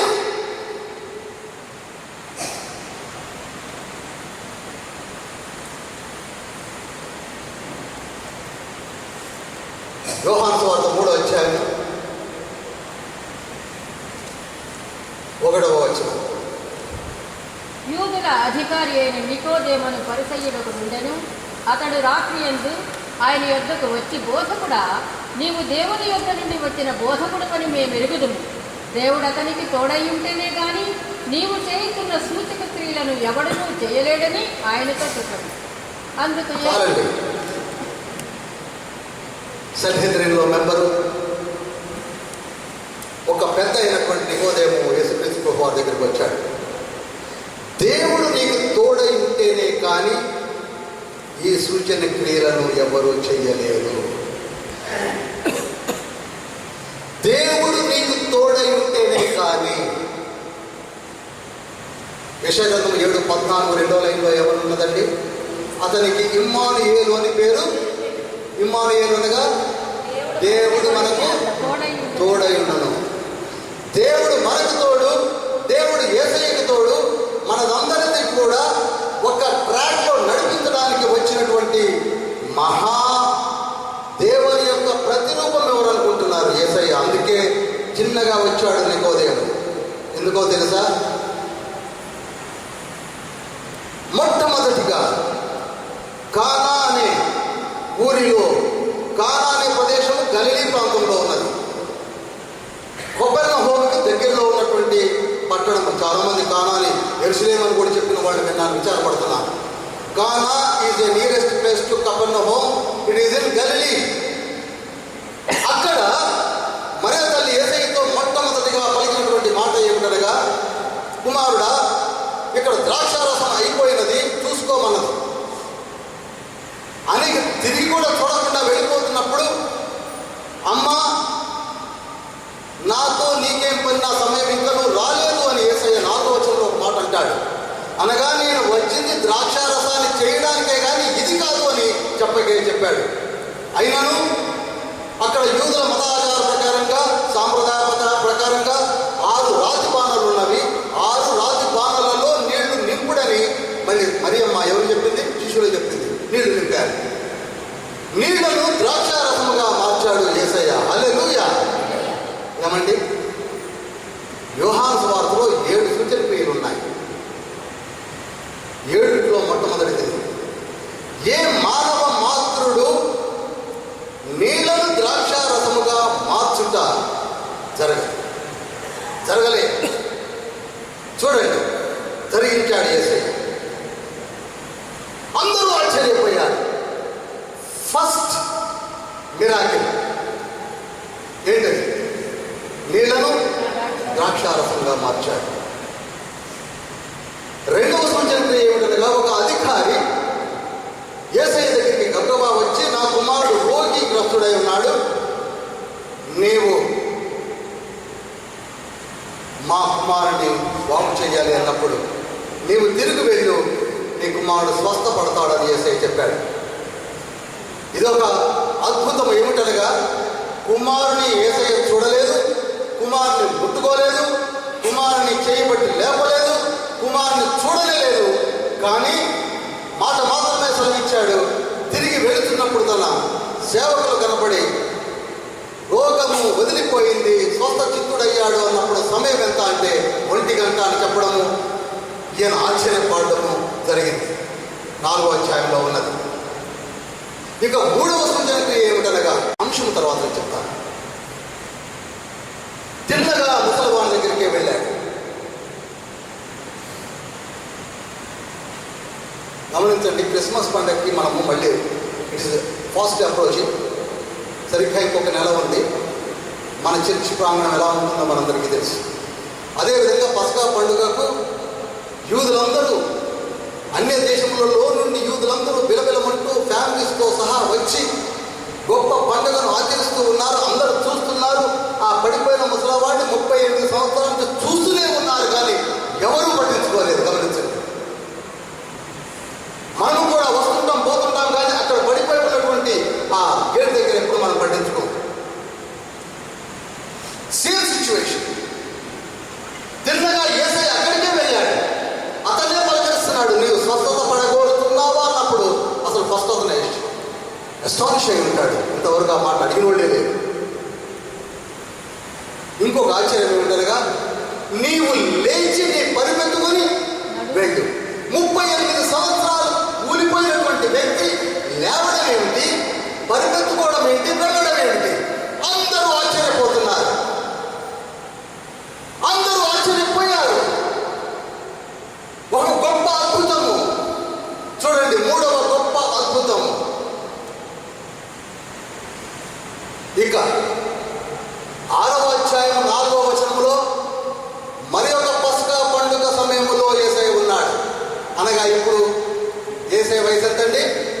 33. మీకు చెప్తూనే ఉన్నా, 38 సంవత్సరాల ముసలి వాళ్ళ దగ్గర ఉన్నప్పుడు యేసయ్య వయసు 32. ఇప్పుడు ఇంకొక పస్కా పండుగ వచ్చింది. చూడండి, ఆ పస్కా పండుగలో యేసయ్య ఏం చేస్తున్నాడు తెలుసా? 5 loaves 5 రొట్టెలు 2 చేపలను తీసుకొని ప్రార్థిస్తున్నాడు.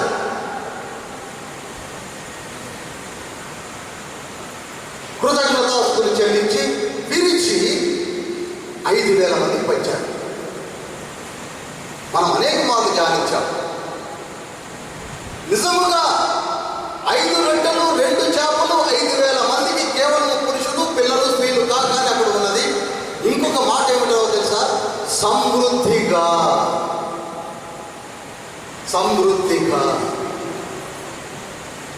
ఏదో కొద్దిగా వేసి మళ్ళీ రెండోసారి పిలుస్తుంటే రాకుండా వివాహం పోయిన వాళ్ళు దొరుకుతుండేది ఉండి, అలా కాదు. సమృద్ధిగా. ఆ తర్వాత 12 గంపలకు ఎత్తారు. ఇదొక అద్భుతమైన మిరాకిల్. ఆ తర్వాత 9వ అధ్యాయంలో పుట్టి గుడ్డివాడిని లేపాడు. పుట్టి గుడ్డివాడిని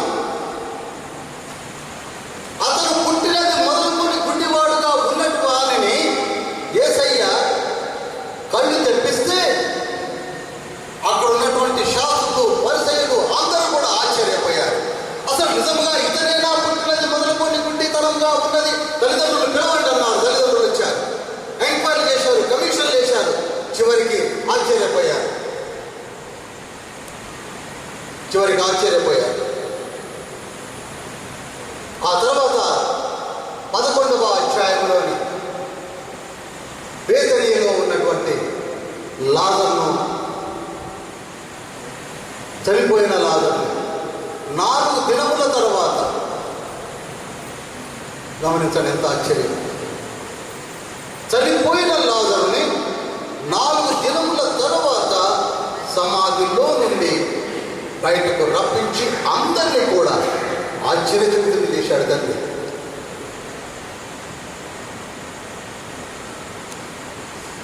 యేసయ్య ఈజ్ జీసస్ గాడ్ అని అడిగేవాళ్ళు ఇవి ధ్యానించరా? ఇవి జరిగేటివేనా?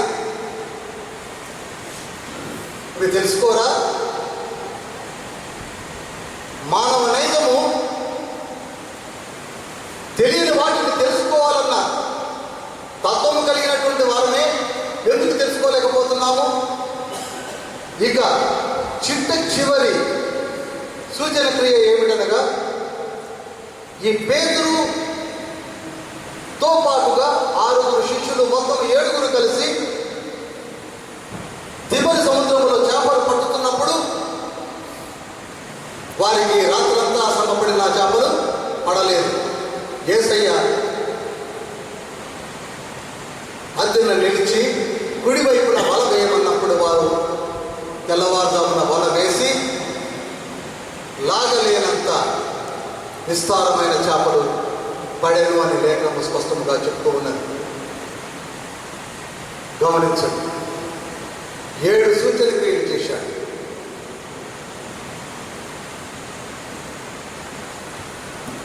కొందరు అనొచ్చు, 7వ సూచన క్రియ పునరుద్ధానుడైనాక చేశాడని. నేను ఒకటే చెప్పి 7 అన్నాను. పునరుద్ధాన శక్తితో ఆయన మరణం నుండే జయించాడు, అది సూచన క్రియ కాదా? తన బలహీనమైన క్షయమైన శరీరం అక్షయ శరీరముగా మార్చుకున్నాడు, అది సూచన క్రియ కాదా? తలుపులు వేసి ఉండగా సాయంకాల సమయమున శిష్యుల ఎదురు వచ్చి నిలబడి శిష్యులారా అన్నాడు, సూచన క్రియ కాదా? ఆ తర్వాత మరలా వచ్చి తోమా నమ్మటం లేదని, తోమా దిగుమాలబడిన తోమా వచ్చి నా చేతులు ముట్టుకో అని మరలా చూపించినది సూచన క్రియ కాదా? ఇవన్నీ చెప్పటం లేదు, జస్ట్ 7 మెన్షన్ చేసి వదిలిపెట్టారు. అప్పుడు తోమా అంటున్నాడు, ఏమంటున్నాడండి? యోహాను సువార్త 21వ అధ్యాయం 28వ వచనంలో ఏమంటున్నాడో తెలుసా? అందుకు తోమా ఆయనతో, నా ప్రభువా, నా దేవా. చాలండి. నా ప్రభువా, నా దేవా. చాలా మంది అడిగే ప్రశ్న ఇదే, యేసయ్య దేవుడు అని మీరు అంటున్నారు, ఎక్కడున్నది లేఖనం? ఇది లేఖనం కాదా?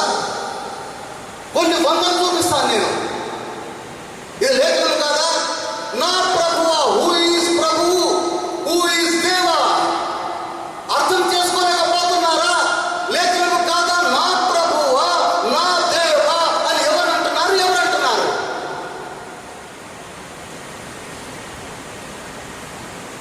బైబిల్లో దేవుడు అనే మాట ఎక్కడైనా ఉన్నదా లేదా?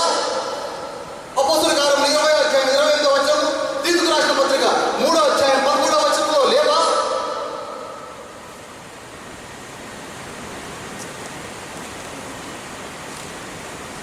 రోమీయులకు రాసిన పత్రిక 9వ అధ్యాయం 5వ వచనంలో లేదా? ఫిలిప్పీయులకు రాసిన పత్రిక 2వ అధ్యాయం 6, 7, 8 వచనాల్లో లేదా? He is God of almighty.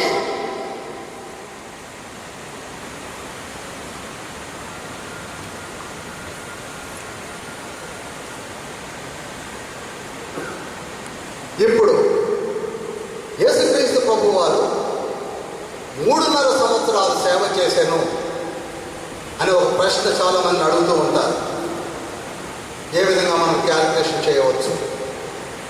Very సింపుల్గా చెప్తాను నేను మీకు. మిమ్మల్ని కన్ఫ్యూజ్ చేసే దీంట్లో 2 మ్యాథమెటికల్ థియరీస్ ఉన్నాయి, కానీ ఆ రెండింటిని కంటే మీకు ఈజీగా తండ్రిని అడిగి నేను పట్టుకొని వచ్చాను. అదే మీకు చెప్తాను. మొట్టమొదటిగా గమనించవలసినది ఏమిటనగా, యేసయ్య బాప్తీసం ఇచ్చి యోహాను. ఇది క్లూ, ఇది కీ. ఈ బాప్తీసం ఇచ్చి యోహాను మొట్టమొదటిగా ఎలిజబెత్ గర్భములో గాబ్రియేలు దూత ద్వారా పలికిన ప్రవచన నెరవేర్పు. లూకాసు వార్త 1వ అధ్యాయం 25 నుంచి 31 వచనాలను నేను చెప్తున్నానంతే. లూకాసు వార్త 1వ అధ్యాయము 25వ వచనములో ఎలిజబెత్ 5 నెలలు గర్భము, చదవండి. నన్ను కటాక్షించిన దినములలో ప్రభువు ఈ లాగున చేసననుకుని 5 నెలలు ఇతరుల కంటబడకుండెను. చూడండి, ఏజ్డ్ ముసలిదైంది, సిగ్గుపడుతుంది. 5 నెలల తర్వాత 6వ నెలలో చూడండి, రీసెర్చ్ ఈ విధంగా మనం చేయాలి. బైబిల్ స్టూడెంట్స్, గాబ్రియేలు దూత మరలా మరియ తల్లి దగ్గరికి వచ్చి దయాప్రాప్తురాలా నీకు శుభము అని 6వ నెలలో మరియ తల్లి గర్భము దాల్చబోతున్నది. అనగా యేసయ్య కన్సీవ్ అవ్వడానికి యోహాను ఎంత పెద్దవాడు అనగా 6 నెలలు పెద్ద. ఇది గుర్తుంచుకోండి. వెరీ సింపుల్ మ్యాథమెటిక్స్ చెప్తున్నాను, ఎంతకంటే ఎక్కువ ఎవరైనా మీరు చెప్పేసి 6 నెలలు పెద్ద. ఇంతకీ యోహాను పుట్టింది ఎప్పుడు అనగా పెంతెకోస్తు పండుగ దినములలో. నోట్ చేయండి, ఎన్సైక్లోపీడియాలో రీసెర్చ్ స్కాలర్స్ ఇచ్చినటువంటి ఇన్ఫర్మేషన్. యోహాను పుట్టింది ఎప్పుడు అనుకుంటున్నారు? పెంతెకోస్తు పండుగ దినములలో. పెంతెకోస్తు పండుగ ఎప్పుడు వస్తుందండి? పెంతెకోస్తు అన్న పస్కా పండుగ. పస్కా పండుగ దినములలో. పస్కా పండుగ ఎప్పుడు వస్తుందండి? అబీబు నెలలో. చాలు. యోహాను పుట్టింది ఏ నెలలో? అబీబు నెలలో. ఇప్పుడు అబీబు నెలలో యోహాను పుట్టినట్లయితే యేసయ్య ఎప్పుడు పుడతాడు? ఎలూల్ నెలలో పుడతాడు, అనగా 6 నెలల తర్వాత. ఎలూల్ నెల అనగా 6వ నెల, ఎలూల్ నెల. ఎలూల్ అది నోట్ చేయండి చాలు. యేసయ్య పుట్టింది ఎలూల్ నెలలో. ఇప్పుడు బాప్తీసం ఇచ్చి యోహాను బాప్తీసం ఇవ్వడం మొదలుపెట్టింది ఏ వయసులో అనుకుంటున్నారు? 30 ఏళ్ళప్పుడు. ఎందుకనగా దేవుడి కార్యములు చేయడానికి దేవుడు ఏర్పరిచినటువంటి వయసు ఎంతండి? 30 years. సంఖ్యాకాండము 40వ అధ్యాయము 3వ వచనంలో ఉన్న ధర్మశాస్త్ర ప్రకారంగా ఏ వ్యక్తి అయినా సరే, ఇప్పుడు మన మధ్యలో 27, 28 ఏళ్ల వయసు కలిగినటువంటి బాలురు కలరు, వారికి 30 ఏళ్ళు వచ్చేంత వరకు తండ్రి బలంగా వాడుకోడు. Hallelujah. The maturity age of a man is 30 years. A man or woman. కనుక యోహాను ఎప్పుడు పరిచయం ఆరంభించాడండి? బాప్తీసం కూడా ఎప్పుడు మొదలుపెట్టాడు? 30 ఏళ్ళప్పుడు. 30 ఏళ్ళప్పుడు బాప్తీసం ఇచ్చే యోహాను పని మొదలుపెట్టిన తర్వాత 6 నెలలకు యేసయ్య వచ్చాడు. యేసయ్య వచ్చి బాప్తీసము తీసుకొని ఒడ్డుకు వచ్చి ప్రార్థన చేయగా పరిశుద్ధాత్మ అతని మీదకు దిగెను అని లూకాసు వార్త 3వ అధ్యాయం 21వ వచనంలో ఉన్నది. అనగా యేసయ్య బాప్తీసము తీసుకున్న నాటికి యేసయ్య వయసు ఎంత అంటున్నారు? 30 సంవత్సరాలు. Praise the lord. కరెక్ట్ చెప్పారు సిస్టర్. అని నేను అనడం కంటే లేఖనమే ఉన్నది. లూకాసు వార్త 3వ అధ్యాయము 23వ వచనములో యేసు బోధింప మొదలుపెట్టినప్పుడు ఆయన దాదాపు 30 ఏళ్ల ఈడు గలవాడు. చాలు.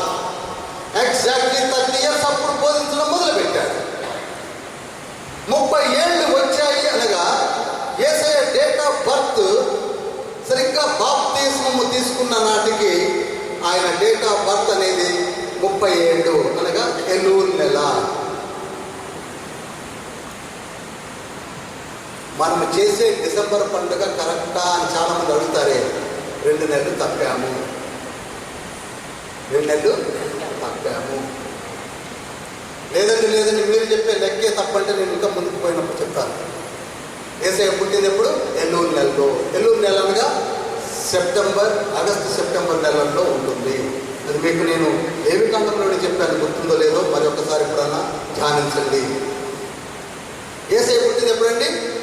August or September, the month of Elul, 6th month. Abib, Ziv, Sivan, Tammuz, Ab, Elul, తిస్రీ, bool, జస్లేవ్, తాబే, షాబే, Aadhaar అనగా 12వ నెల. కనుక ఎలూన్ నెల 6వ నెల. 6వ నెలలో యేసయ్య పుట్టాడు. ఇప్పుడు చూడండి, యేసయ్య పరిచర్య ఆరంభించినప్పుడు 30 ఏళ్లకు. 30 ఏళ్ళకి పరిచర్య ఆరంభించి మొట్టమొదటి పస్కా పండుగకు యేసయ్య యెరూషలేములోనికి వచ్చి, నా దేవుని మందిరమును ఇల్లును మీరు వ్యాపార కేంద్రముగా మార్చారు అని అన్నింటినీ విశ్లేషాడు. చూడండి, యోహాను సువార్త 2:13 దట్ ఈస్ ఫస్ట్ పస్కా. ఫస్ట్ పస్కా అనగా బాప్తిస్మం తీసుకొని పస్కా దగ్గరికి వచ్చేసరికి తల్లి గడిపినటువంటి నెలలు 6. Very simple. తర్వాత రెండవ పస్కా, ఇందాక నేను చెప్పాను 5వ అధ్యాయము 1వ వచనంలో, రెండవ పస్కలోకి వచ్చి 38 ఏళ్ళు కుప్పగా పడిపోయిన ముసలివాన్ని లేవనెత్తాడు. ఎన్నో పస్కా అంటే? రెండవ పస్కా. 3వ పస్కా 6వ అధ్యాయం 4వ వచనంలో ఉన్నది. ఆయన వారి ఎడల కనికరపడి 5 రొట్టెలను 2 చేపలతో ఒక అద్భుతాన్ని చేశాడు. అది ఎన్నో పస్కా అంటే? 3వ పస్కా. 4వ పస్కా యోహాను సువార్త 13వ అధ్యాయం 1వ వచనం. యోహాను సువార్త 13వ అధ్యాయం 1వ వచనం. తాను ఈ లోకము నుండి తండ్రి యొద్దకు వెళ్ళవలసిన గడియ వచ్చనని యేసు పస్కా పండుగకు ముందే ఎరిగిన వాడై. చూడండి, పస్కా పండుగ ఇక రాబోతున్నది, ఇక నేను వెళ్ళిపోతానని తెలిసి శిష్యుల పాదములను ముందే కడిగాడు. అనగా 4వ పస్కా పండుగను యేసయ్య చూడలేదు. 4వ పస్కా పండుగలోనే తాను పస్కా బలి పశువుగా చనిపోయాడు. అందుకే 1 కొరింథీ పత్రిక 5వ అధ్యాయం 7వ వచనములో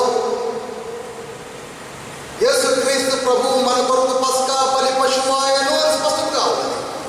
He himself became a sacrifice. ఎప్పుడు?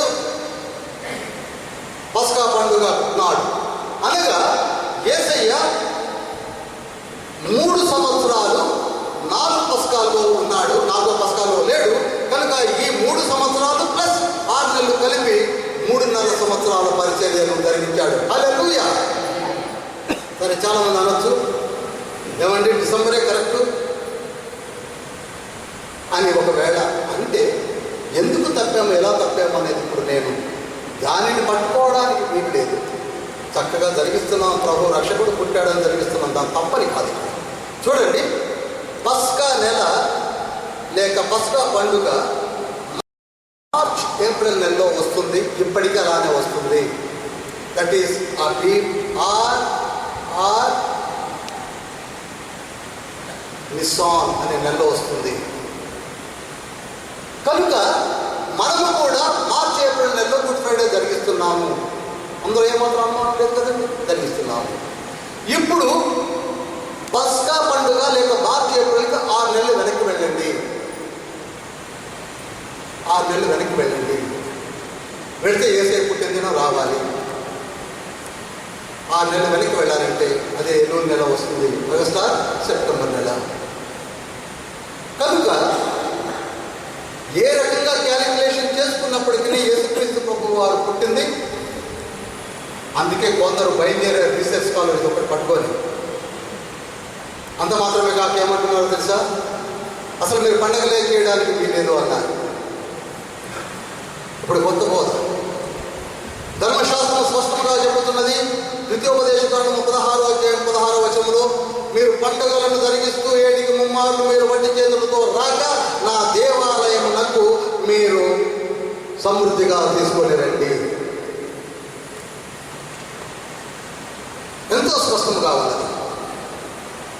నహూము గ్రంథము 1వ అధ్యాయం 15వ వచనంలో ఏమనున్నది?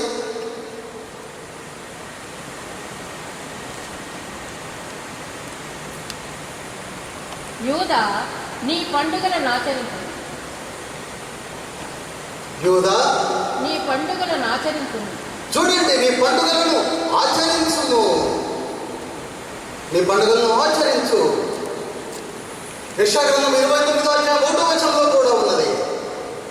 పండుగలను క్రమముగా జరగనీయుడి. పండుగలను క్రమముగా జరగనీయండి. ఇప్పుడు కొత్త పొంతన ఏమిటనగా పండుగలను ఎందుకు చేస్తున్నారు? నేను ఒక సమాధానం చెప్తా చూడండి. యేసుక్రీస్తు ప్రభువారు తన 3.5 years మిషనరీలో ప్రతి పండుగకు యెరూషలేములో కనపడ్డాడు. ఇందాకనే చెప్పాను మీకు నేను. హల్లెలూయా. ఎవ్రీ పస్కా ఫెస్టివల్కి యెరూషలేములో యేసయ్య కనపడుతూనే ఉన్నాడు. మొట్టమొదటి పస్కాకి యెరూషలేము దేవాలయంలోనికి వచ్చి, రెండవ పస్కాకి యెరూషలేము దేవాలయంలోనికి ఆ ప్రాంగణంలోనికి వచ్చి ముసల్మాను లేవనెత్తి, ఈనాడు మనము కూడా మీరు డిసెంబర్ చేస్తున్నారా, అక్టోబర్ చేస్తున్నారా, నవంబర్ చేస్తున్నారా, జూలై చేస్తున్నారా, ఆగస్టులో చేస్తున్నారా, గుడ్ ఫ్రైడే చేస్తున్నారా, ఈస్టర్ చేస్తున్నారా, న్యూ ఇయర్ చేస్తున్నారా కాదు తప్పిక అవుతుంది. మీరు ఆరాధిస్తున్నారా లేదా? మీరు వస్తున్నారా లేదా?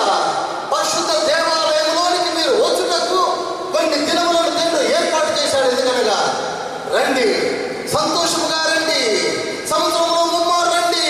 మీరు సొంతగా చేసుకోలేరు, ఒక పండుగగా నేను ఏర్పాటు చేశానని తండ్రి పిలిస్తే ఈనాడు దానికి ఒక గుంపు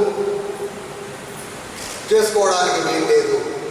తండ్రి చెప్తున్నాడు, పండుగలు మీరు చేయండి. ద్వితీయోపదేశకాండం 16వ అధ్యాయం అంతా 7 పండుగలు ఉన్నాయి. అక్కడ లేవికాండంలో ఉన్నది, పండుగలన్నీ ఉన్నాయి. అయితే యేసుక్రీస్తు ప్రభువారు పర్ణశాలల పండుగ జరుగుతున్నప్పుడు యోహాను సువార్త 7వ అధ్యాయం 1వ వచనం చదవండి.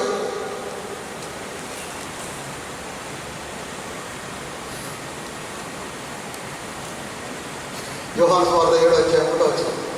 అటు తరువాత యూదులు ఆయనను చంప వెతికినందున యేసు యూదయలో సంచరింపనున్నక గలిలయలో సంచరించుతుండేది. యూదుల పర్ణశాలల పండుగ సమీపించను కనుక. చూడండి, యూదుల పర్ణశాలల పండుగ సమీపించింది. అదేవిధంగా దేవదేవుడు పండుగలు చేయవద్దు అంటే ముందే చెప్పేసేవాడు, మీరు ఎందుకు వస్తున్నారా, రానక్కర్లేదని. కానీ యూదుల పర్ణశాలల పండుగ జరుగుతున్నప్పుడు యేసయ్య గలిలయ నుండి ఎక్కడికి వచ్చాడండి? యెరూషలేమునకు వచ్చాడు. వచ్చి సగము పండుగ అయినప్పుడు 14వ వచనంలో ఏమనుంది? సగము పండుగ అయినప్పుడు యేసు దేవాలయములోనికి వెళ్ళి బోధించుతుండే. గమనించండి, పండుగలను మీరు క్యాచ్ చేసుకోండి. పండుగలో అనేకులు కనబడుతూ ఉంటారు. దేవుడి వాక్యమును బోధించండి, దేవుడి వాక్యమును బోధింప చేయండి, దేవుడి వాక్యమును వినిపింప చేయండి. సమాధుల పండుగ మొన్ననే జరిగింది, ఆల్ సోల్స్ డే. అందరూ వచ్చారు. అక్కడ మీరు నిలబడి చెప్పండి, ప్రార్థన చేసినప్పుడు చెప్పండి, ఒక దినమున నా వలే మీరు ఉన్నారు, ఇప్పుడు మీరు సమాధిలో ఉన్నారు, మేము నిలబడి ఉన్నాము, ఒక దినమున మేము కూడా సమాధిలోనికి వస్తాము అని జ్ఞాపకం చేసుకుంటున్నామని అందరికీ చెప్పండి. సువార్తను ప్రకటించండి. మనము మారు మనసు పొంది బాప్తిస్మం తీసుకుంటే ఒకవేళ మరణించిన పరలోకానికి వెళదామని చెప్పడానికి ఆల్ సోల్స్ డే. కానీ బ్రదర్, ఆల్ సోల్స్ డే ఎందుకు బ్రదర్? ఎందుకంటే బ్రతుకున్నవాడు చచ్చిపోతామని తెలుసు కనుక ప్రసంగికులను 7వ అధ్యాయం 1-2 వచనాల్లో చనిపోయేవాడు ఎక్కడికి వెళతాడో తెలుసు కనుక అక్కడ వెళ్ళకుంటే మారు మనసు పొందాలి కనుక, పొందాలంటే మనం చెప్పాలి కనుక, చెప్పాలంటే ఒక కూడిక కావాలి కనుక, ఆ కూడిక వచ్చిన దాన్ని పాడు చేస్తున్నాయి కంటే బోధించమని చెప్పాడు యేసయ్య. హల్లెలూయా. అందుకే పండుగ జరుగుతున్నప్పుడు ఆయన వచ్చి పర్ణశాల పండుగలో నిలబడ్డాడు, పస్కా పండుగలో నిలబడ్డాడు. అంతేనా, ఆలయ ప్రతిష్ఠా పండుగలో కూడా వచ్చాడు. యోహాను సువార్త 10వ అధ్యాయం 22వ వచనం చూడండి. ఆలయ ప్రతిష్ఠిత పండుగ యెరూషలేములో ఆలయ ప్రతిష్ఠా పండుగ యెరూషలేములో జరుగుతుండెను. అది శీతాకాలము, వింటర్ డేస్.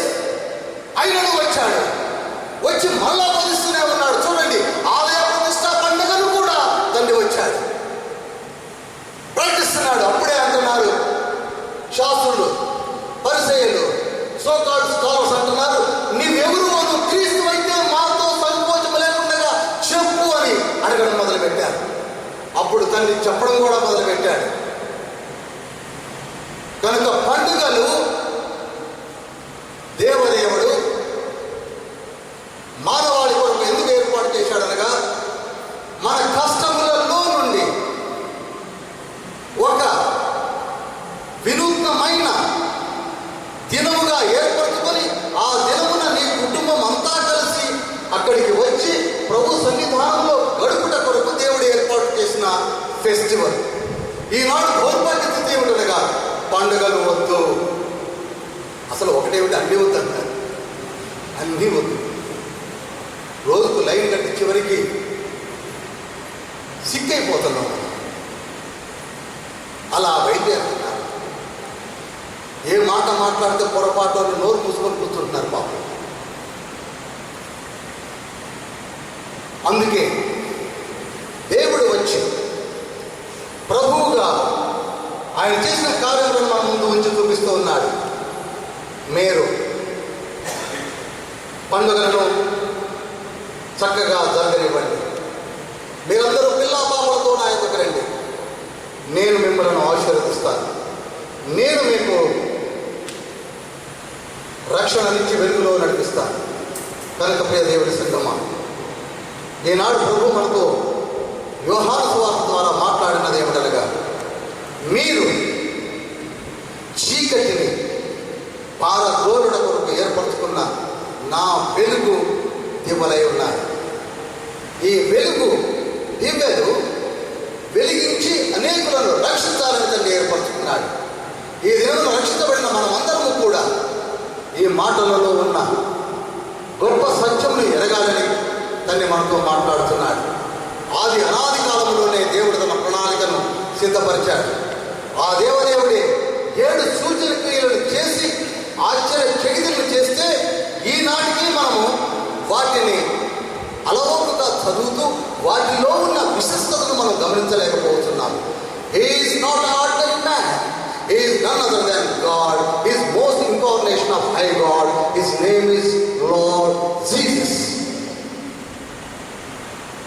అటువంటి తండ్రిని మన కొరకే సిద్ధపరిచిన గొప్ప గొప్ప గొప్ప వరములను అలక్ష్యం చేస్తూ చిన్ని విశ్వాసము లేక పోయిన వారు నేను చెప్పాను ఫ్యూజ్, పోయిన వారు ఏమని చెప్పారండి?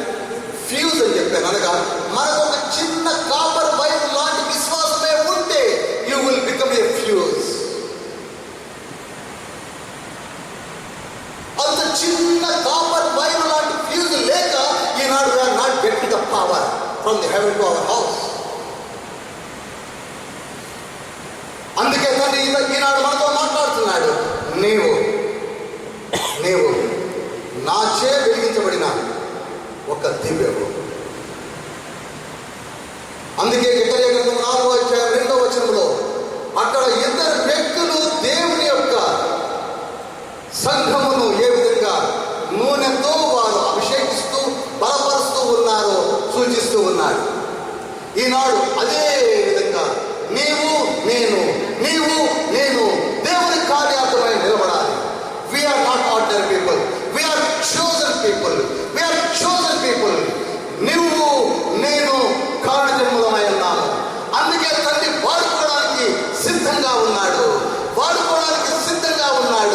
If you are having a small copper wire లాంటి ఫెయిత్ ఉన్నట్టయితే నిన్ను తండ్రి వాడుకుంటాడు.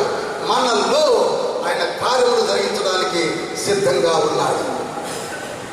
అందరము లేచి నిలబడి ప్రార్థన చేసుకుందాం.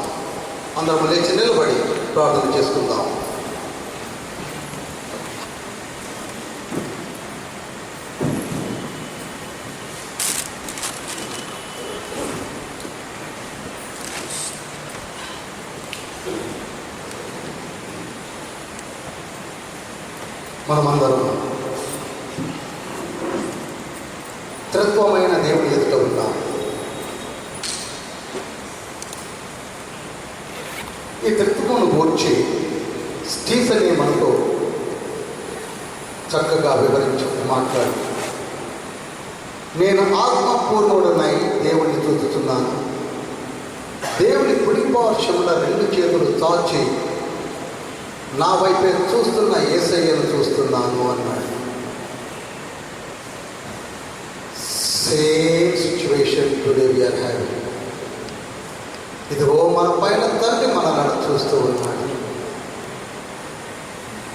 తండ్రి కుడి పార్శ్వమున ఉన్న యేసయ్య చేతులు చాచి మన వైపు చూస్తున్నాడు. మనము లేఖనముల ద్వారా అనేక మార్లు ధ్యానించినది ఏమిటనగా, తండ్రి ఎప్పుడు యేసయ్య వైపే చూస్తూ ఉంటాడు, యేసయ్య ఎప్పుడు మన వైపు చూస్తూ ఉంటాడు. ఎందుకనగా మనలను ఆయన ద్వారా తండ్రి యొద్దకు నడిపించే బాధ్యతను యేసయ్యకు అప్పగించాడు కనుక ఈనాడు యేసయ్య మన వైపు చేతులు చాచి చూస్తున్నాడు. మనం కూడా ఇప్పుడు కళ్ళు మూసుకొని ప్రభు వైపు చూస్తున్నాం. ప్రభువా, దేవా అన్నాడు దిదుమాబడిన తోమ. ఈనాడు నేను అదే మాట అంటున్నాను తండ్రి. ప్రభువా, దేవా, యేసయ్య, నేను పాపిగా ఉన్నప్పుడు మీ యొక్క అమూల్యమైన రక్తము చే నన్ను కడిగావు, నన్ను వెలిగించావు తండ్రి. ఇప్పుడు నేను వెలిగించబడ్డ నేను మరి ఒకరిని వెలిగించడానికి శక్తిని అనుగ్రహించండి ప్రభువా. నేను నీ కార్యములు జరిగిస్తాను.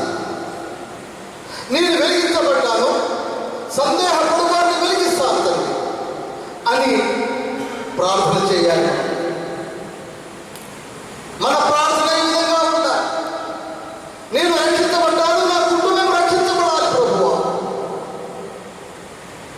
నా కుటుంబం అందరూ రక్షించబడాలి. నా ఇరుగు పొరుగు వారు రక్షించబడాలి. నా సంఘం రక్షించబడాలి. నా పట్టణం రక్షించబడాలి. నా రాష్ట్రం రక్షించబడాలి. నా దేశం రక్షించబడాలి.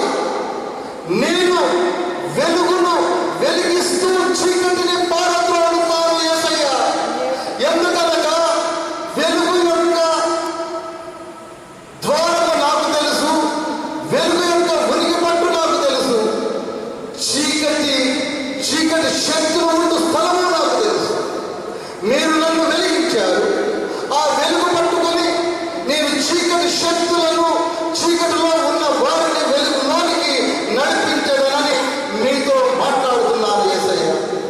ఈనాడు మనమందరం రక్షించబడిన వారందరూ కూడా ఈ మాటలు తండ్రితో మాట్లాడాలి. అవును యేసయ్య, ఎందుకు పనికిరాని నన్ను ఏర్పరచుకున్నావు యేసయ్య. నా పాపములను కడిగివేసావు యేసయ్య. చక్కటి వరములను ఇచ్చావు యేసయ్య. ఈనాడు ఇక్కడ కొందరు స్త్రీలు ప్రార్థన చేస్తుంటే దయ్యాలు పారిపోతున్నాయి, స్వస్థతలు జరుగుతున్నాయి, అన్య భాషలు మాట్లాడుతూ ఉన్నారు, ప్రార్థన చెప్తూ ఉన్నారు, వారు అనేక విధములుగా బాధపడుతూ ఉన్నారు. బ్రదర్స్ అయితే అవుట్ రీచ్ మినిస్ట్రీస్కి వెళ్ళిపోతున్నారు. చక్కటి పరిచర్య, నోరు విప్పి అనేకములైనటువంటి మర్మమైన విషయములతో బాధపడుతూ ఉన్నారు. తండ్రి ఇచ్చిన గొప్ప కృప, తండ్రికి మహిమా ప్రభావం తెలుస్తున్నాం. యేసయ్య, నన్ను బలపరచండి. యేసయ్య, నా ఇంట మీ వెలుగును నిత్యము ఉంచండి. యేసయ్య, నన్ను వాడు. యేసయ్య, నన్ను వాడు. యేసయ్య, నన్ను వాడు. యేసయ్య, నన్ను వాడు. నాలో మీ ఆత్మను ఉంచండి ప్రభువా. నాలో మీ ఆత్మను ఉంచండి ప్రభువా. ఇప్పుడే పరిశుద్ధాత్మను మాలో ఉంచండి తండ్రి. ఎవరైతే ఆశతో ప్రార్థన చేస్తున్నారో అడగండి, పరిశుద్ధాత్మదేవా నాలోనికి రా. ఇదిగో నేను ఆదరణకర్తను మీలోనికి పంపిస్తున్నాను. ఆయనను లోకము ఎరుగదు కానీ మీరు ఎరుగుదురు కనుక ఆయన మీలో వసించును, ఆయన మీలో నివసించును, మీరు ఆయనను ఎరుగుదురు అన్నారు తండ్రి. హల్లెలూయా, హల్లెలూయా, హల్లెలూయా, హల్లెలూయా. ఇప్పుడే ప్రభు మా హృదయంలో తెరుస్తున్నాను. మీరు వాక్యముని తలుపుని తట్టుతున్నాను అన్నారు. నా హృదయం తలుపుని తెరుస్తున్నాను తండ్రి. నాలోనికి వచ్చినట్లయితే నాలో ఉన్న చీకటి పారిపోతుంది ప్రభు. నాలో ఉన్న చీకటి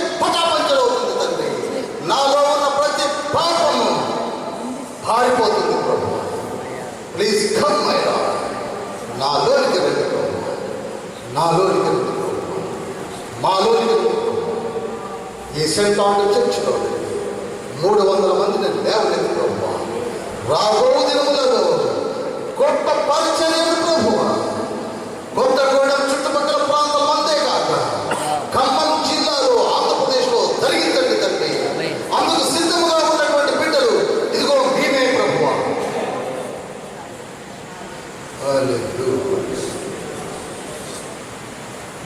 మేము వట్టి మాటలతో రాలేదు, ఆత్మ శక్తి ద్వారా వచ్చి ఉన్నామని పౌలు ఎంతో గట్టిగా మాట్లాడి ఉన్నాడు తండ్రి. నేను శక్తి కలిగిన వారిని, పరలోకంలో భూమిపైన సర్వలోకములపైన అధికారం కలిగిన యేసయ్య మీ నామములో అడుగుతున్నాము, మీ నామంలో అప్లికేషన్ పెట్టుతున్నాము, మీ నామంలో మేము నిలబడి ఉన్నాము. ఆశ్చర్యకార్యములను మీరు చూడాలి. మేము చేస్తున్న ప్రతి ప్రార్థన విజ్ఞాపనలను మీరు ఆలకించి సమాధానం ఇస్తున్నారని మాకు తెలుసు. ఎక్కడున్న వారందరూ కూడా పొందుకుంటూనే ఉన్నారు. పొందుకుంటున్నటువంటి మనము ఈ సాక్ష్యం అనేకులకు చెప్పాలి. అనేకులను ప్రభు రాజ్యములోనికి నడిపించాలని తండ్రి యోహాను సువార్త ద్వారా మాట్లాడారు. మిగిలిన ప్రేమ కట్టుకుంటే మహోన్నత పరిశుద్ధ పలుకుతాం. మీ బంగారు భావం కింద ఉన్నాం. మమ్మల్ని దీనికి ఆశీర్వదించి మీరు మాతో మాట్లాడి ఉన్నారు ప్రభు. చీకటిని భారత్లో, చీకటిని ప్రభువ సర్వ మానవాళిని పరలోకంలోనికి నడిపించినప్పుడు మీరు ఏర్పాటు చేసిన ఒక నెగిటివ్ ఫోర్స్ అని మేము విని తెలుసుకున్నాం తండ్రి. మేము వెలుగు సంబంధులుగా మారి చీకటిలో ప్రగిపోతున్న మా జనాంగమును we will make